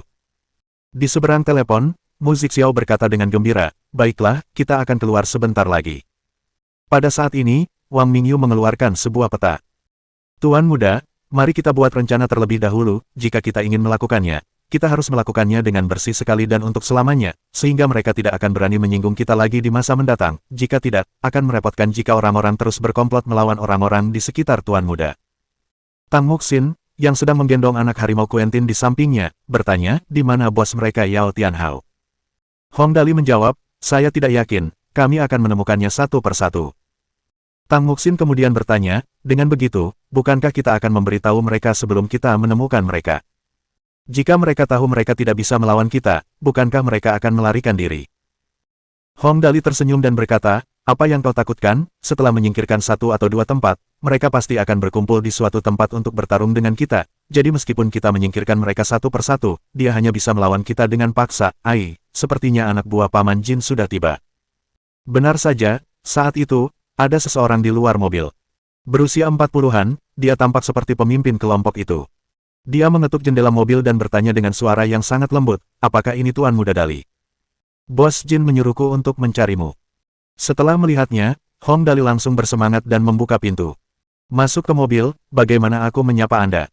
Nama saya Hai King Tian, Tuan Muda bisa memanggil saya Hai Tua. Hai King Tian segera naik ke mobil dan melirik ke bagian dalam mobil di kiri dan kanan. Suasana di dalam mobil ini benar-benar bagus, mobil ini jelas bukan mobil bagus biasa, hehe. Saat mereka sedang berbicara, musik Xiao dan Gezer Wang keluar dari Yelai Siang. Karena mobil Hong Dali cukup luas, kedua pria itu naik ke mobil tanpa banyak kesulitan dan bertanya, "Dali, apa yang terjadi? Apakah kita akan bertarung? Aku baru saja mempelajari beberapa trik." Di sisi lain, Pak Tua Wang bertanya, "Tuan muda, apakah ada yang menyinggung Anda?" Saat semua orang akhirnya hadir, Hong Dali menyentuh dagunya dan berkata, "Seseorang berencana melawan adik laki-laki Xiao Yi. Tindakan seperti itu tidak dapat ditoleransi. Hai tua, apakah orang-orangmu sudah siap?"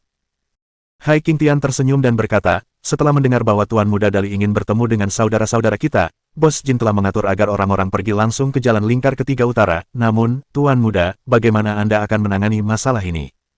Bagaimana cara mengatasinya?" Hong Dali berkata, "Maksudmu? Apakah kau berniat untuk menyingkirkan seluruh perkumpulan kabinet agar dapat menjadi peringatan bagi yang lain?" Hai King Tian melanjutkan, "Atau kau berniat untuk menjadikan geng itu sebagai milikmu dan mempermainkannya? Perkumpulan kabinet dianggap tidak terlalu besar atau terlalu kecil." Oh, mendengar apa yang dikatakannya, mata Hong Dali berbinar. Tidak ada gunanya menyingkirkan seluruh geng. Bicarakan lebih lanjut tentang bagaimana kita bisa menampung mereka. Hai King Tian berkata, "Proses penerimaan cukup sederhana. Saya pribadi tahu tentang kepala perkumpulan kabinet, Yao Tianhao. Dia pintar melakukan hal-hal kecil tetapi ceroboh dalam hal-hal besar. Kalau tidak, dia tidak akan menyinggung Tuan Muda. Pandangan ke depannya tidak begitu bagus, tetapi dia mampu bertarung dengan baik. Dia adalah tipe orang yang senang dengan pencapaian kecil. Jika Tuan Muda ingin menerima mereka, selama Anda mengalahkan mereka dengan kekuatan absolut sebelum memberi mereka cukup banyak keuntungan, itu pasti tidak akan sulit." Yah, kalau dipikir-pikir, ide ini lumayan juga. Hong Dali menyentuh dagunya. "Tapi pertama-tama, aku masih harus memastikan siapa yang memerintahkan Datu untuk berkomplot melawan Ling Mufeng." Sampai di sini, Hong Dali menjentikkan jarinya dan berkata, "Ayo pergi." Kelompok itu segera berangkat.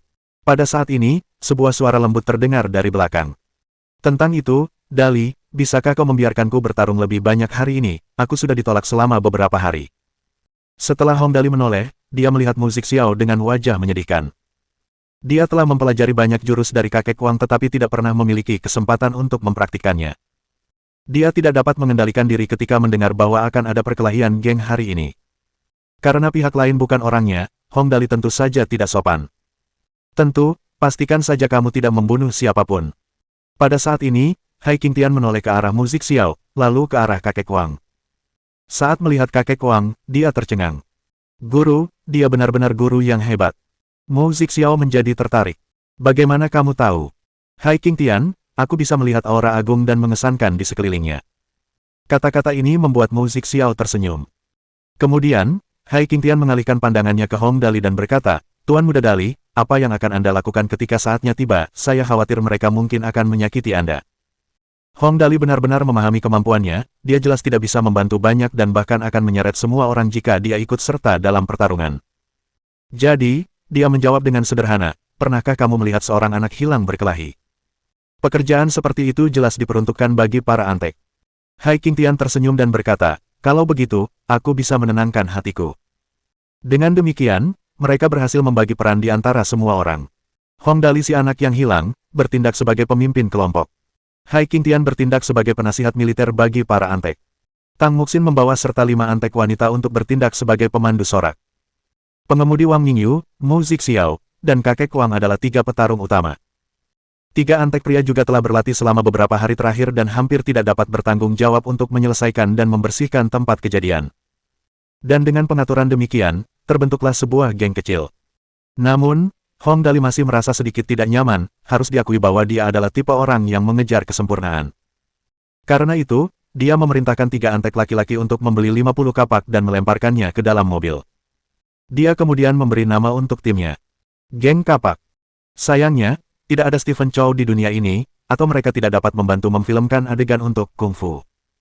Segera setelah tiba di jalan lingkar ketiga utara, Wang Mingyu mengeluarkan peta dan berkata, "Mari kita tempatkan mereka dari barat ke timur sehingga mereka punya cukup waktu untuk bersiap." Dengan sekilas pandang, Hong Dali melihat ada sebuah bar di area paling barat. Karena 5 benteng Yao Tianhao tidak dekat, serangan gaya selimut adalah ide yang bagus. Saat ini, Hai King Tian menerima telepon dan berkata, "Semua anak buah Bos Jin juga sudah tiba, mereka saat ini sedang menunggu di dekat pintu masuk bar. Tuan Muda Dali, haruskah kita?" "Semuanya, ambil kapak masing-masing." Hong Dali membelai kepala Quentin di tangannya dan berkata, kita akan disebut geng kapak untuk operasi ini, ayo bergerak. Maka, 3 orang antek laki-laki mengambil 50 kapak yang baru dibeli itu dan memberikannya kepada semua orang dari komplotan Bos Jin, masing-masing satu. Bab 170. 4 Bakat Negara Surgawi. Ketika mereka tiba di pintu masuk, Hai King Tian, penasihat militer untuk para antek, berkata, mari kita bagi pekerjaan lebih lanjut terlebih dahulu. Ketika kita masuk, Tuan Muda Dali akan membawa Lady Muxin dan Regu Pemandu Sorak untuk meneriakkan slogan kita. 3 ahli kungfu akan bertanggung jawab atas pertarungan, sementara 3 antek laki-laki akan bertanggung jawab untuk memastikan tidak ada yang lolos. Yao Tianhao mungkin ada di dalam, jadi pastikan untuk tidak membiarkannya lolos. Yang lain akan bertanggung jawab untuk mengepung musuh dan memastikan tidak ada yang lolos. Kita lebih baik terbunuh 1000 orang daripada kehilangan 1 orang pun. Strategi ini sungguh kejam, tetapi saya menyukainya. Hong Dali mengangguk setuju dan tidak lupa menambahkan, oh benar, Sin Sin, aturlah seorang antek perempuan untuk berjaga di pintu untuk mengawasi polisi, tidak akan menyenangkan jika kita berakhir di kantor polisi. Tang Muxin tersenyum dan mengangguk tanda setuju. Baiklah, tidak masalah. Setelah masuk, Mu Zixiao menatap ruangan yang remang-remang itu dan mengerutkan kening. Mari kita bersihkan tempat ini terlebih dahulu. Kalau tidak, akan sulit jika ada begitu banyak orang yang hadir. Hong Dali naik ke atas panggung dan menebas tuner itu dengan kapaknya. Geng kapak ada di sini untuk membuat masalah, mereka yang tidak ingin terlibat, pergi sekarang. Tang Muxin membawa keempat antek perempuan, satu tertinggal di luar pintu, masuk, meraih mikrofon, dan berteriak, geng kapak, geng kapak. Memenuhi peran mereka sebagai pemandu sorak. Setelah melihat wanita-wanita cantik itu meneriakkan slogan-slogan untuk geng tersebut, orang-orang di bawah menjadi bingung dengan apa yang sedang terjadi. Beberapa dari mereka bersorak sementara yang lain mengira bahwa ini adalah pertunjukan yang diselenggarakan oleh bar dan mulai bertepuk tangan, menepi untuk mencegah cedera, tentu saja. Perkelahian antar geng merupakan kejadian yang biasa di bar. Orang-orang yang pintar akan menjadi yang pertama untuk menyerbu dan bersandar langsung ke dinding. Dengan melakukan itu, mereka biasanya tidak akan terluka. Yang tersisa hanyalah menikmati pertunjukan. Pada saat ini, orang-orang yang bertanggung jawab untuk mengurus bar sudah bergegas untuk membunuh. Para pelayan melemparkan semua piring mereka ke arah Hong Dali, para pelayan di toko-toko yang dikelola geng semuanya sudah terlatih dengan baik. Mu Zixiao telah memperoleh banyak inspirasi saat berlatih dengan kakek Wang dalam 2 hari terakhir, dan dia juga awalnya adalah orang yang kejam. Karena itu, dia memanfaatkan tinggi badannya yang menguntungkan di atas panggung untuk meninju para penjahat yang mencoba naik ke atas panggung.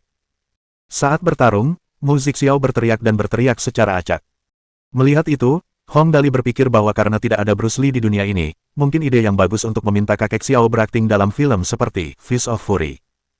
Kakek Wang sesuai dengan julukannya sebagai elang terbang dengan teknik gerakannya yang ringan dan lancar. Ia tampak berlarian bebas di tengah lautan manusia, meninju dagu dan menendang tulang pipi para penjahat.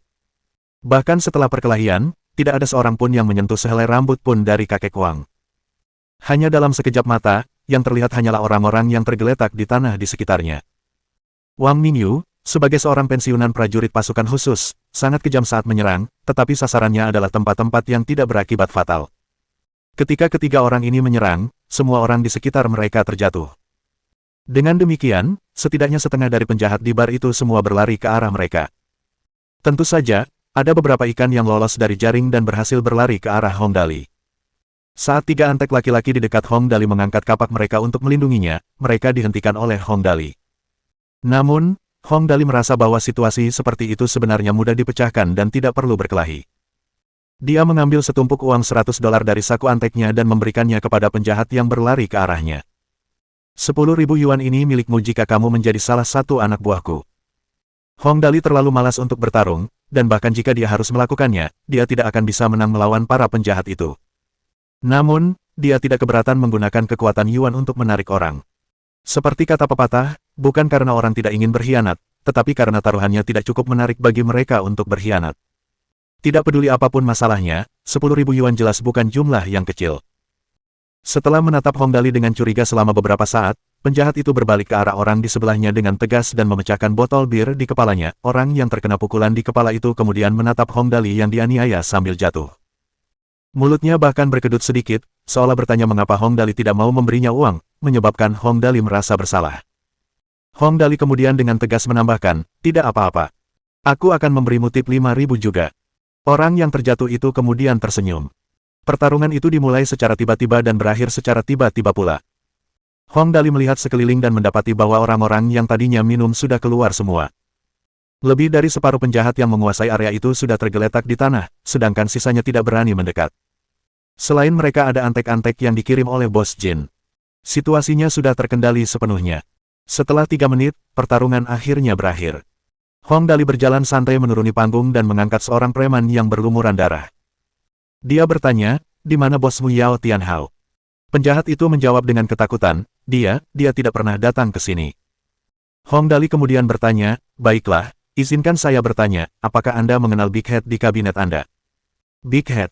Aku memang pernah mendengarnya sebelumnya," jawab si penjahat dengan wajah penuh kengerian. "Bro, kau menghancurkan tempat ini hanya untuk menemukannya. Kau boleh bilang begitu." Hong Dali menganggukkan kepalanya. "Kalau begitu, berikan beberapa detail tentangnya, dengan begitu, kalian semua akan merasa lebih mudah." "Kakak, aku benar-benar tidak tahu bagaimana dia membuatmu kesal," kata penjahat yang merasa sangat dirugikan itu. "Aku pernah mendengar tentang Datu, tetapi dia hanya memiliki peran yang sangat kecil di perkumpulan kita, dia jarang berbicara dengan bos, jika kamu mencarinya, kamu tinggal menelepon saja, tidak perlu melakukan banyak hal." Tampaknya menghancurkan tempat ini berarti merugikan kabinet society, tetapi Hong Dali yakin bahwa mereka hanya bisa dianggap tidak beruntung. Seperti kata pepatah, kebakaran di gerbang kota juga merupakan malapetaka bagi ikan di parit. Karena itu, Hong Dali tersenyum dan menepuk bahu penjahat itu. "Saudaraku, aku ingin membicarakan sesuatu denganmu, bagaimana?" Setelah melihat ekspresi Hong Dali berubah nakal, penjahat itu hampir mengompol. Biasanya, bagi gangster, semakin bahagia orang itu, berarti tindakannya selanjutnya akan semakin kejam. Dia ketakutan sampai wajahnya dipenuhi keringat, tergagap, "Kakak. Kakak, tolong katakan. Ikuti aku mulai sekarang, bagaimana? Aku tidak tahu apakah kau pernah mendengar tentangku, aku Hong Dali."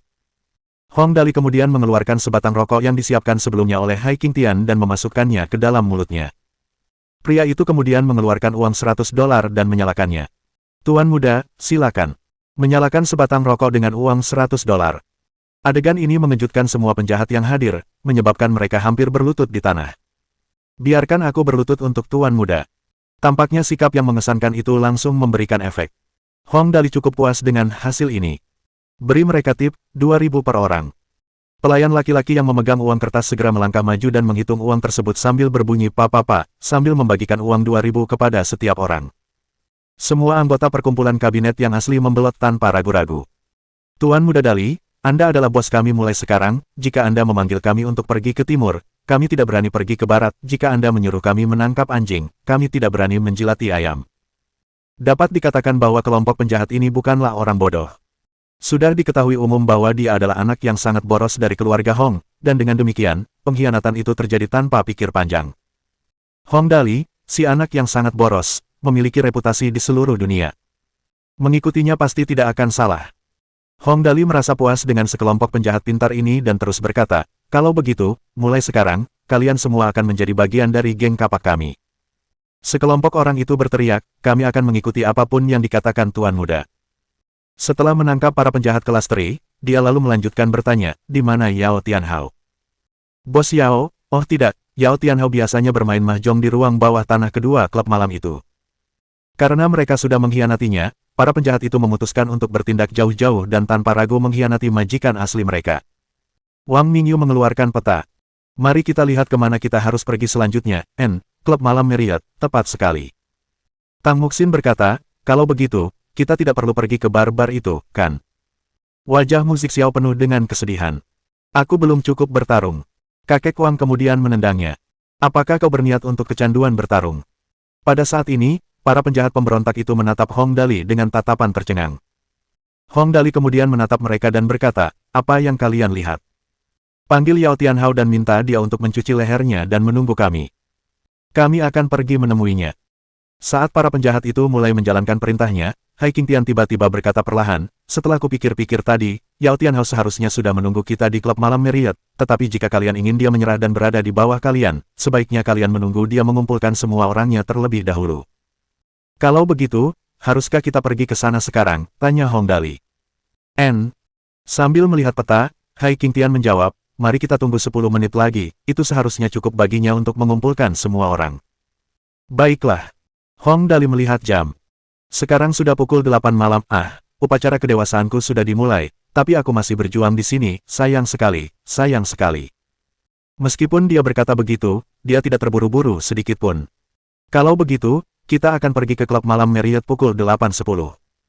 Dibandingkan dengan upacara kedewasaan yang membosankan, ini jelas lebih menyenangkan. Danau Feng Yuan, di pelayaran sungai yang seemas.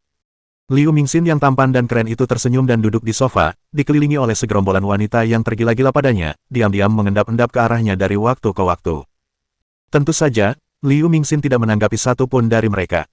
Sebagai tuan muda keluarga Liu, meskipun ia tidak bersahabat dengan Hong Dali dari keluarga Hong karena sejarah keluarga mereka belum mencapai tahap di mana mereka memutuskan semua hubungan mereka.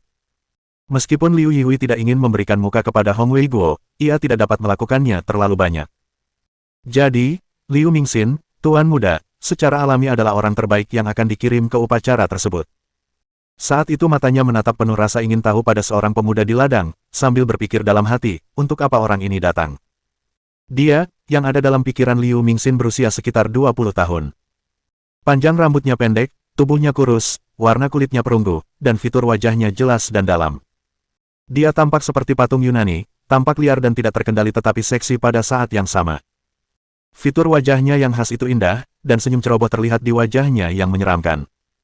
Temperamennya cukup rumit, seolah merupakan campuran dari berbagai temperamen, lembut dan tampan, namun memiliki nuansa unik dan halusnya sendiri. Orang yang diakui oleh Liu Mingxin ini merupakan salah satu orang bertalenta luar biasa di negeri surgawi bersama dengan Liu Mingxin, Mu Zixiao, dan Hong Dali. Liang Yifeng. Mingxin dari timur, Zixiao dari barat, Yifeng dari selatan, Dali dari utara. Akhirnya, keempat talenta luar biasa dari generasi muda berkumpul bersama. Mohon dukungan dari Om Ante-Ante sekalian buat subscribe agar Mimin terus semangat untuk up novel seru lainnya. Sekiranya ada kebutuhan buat subback, silakan inbox Mimin atau tuliskan di kolom komentar. Terima kasih.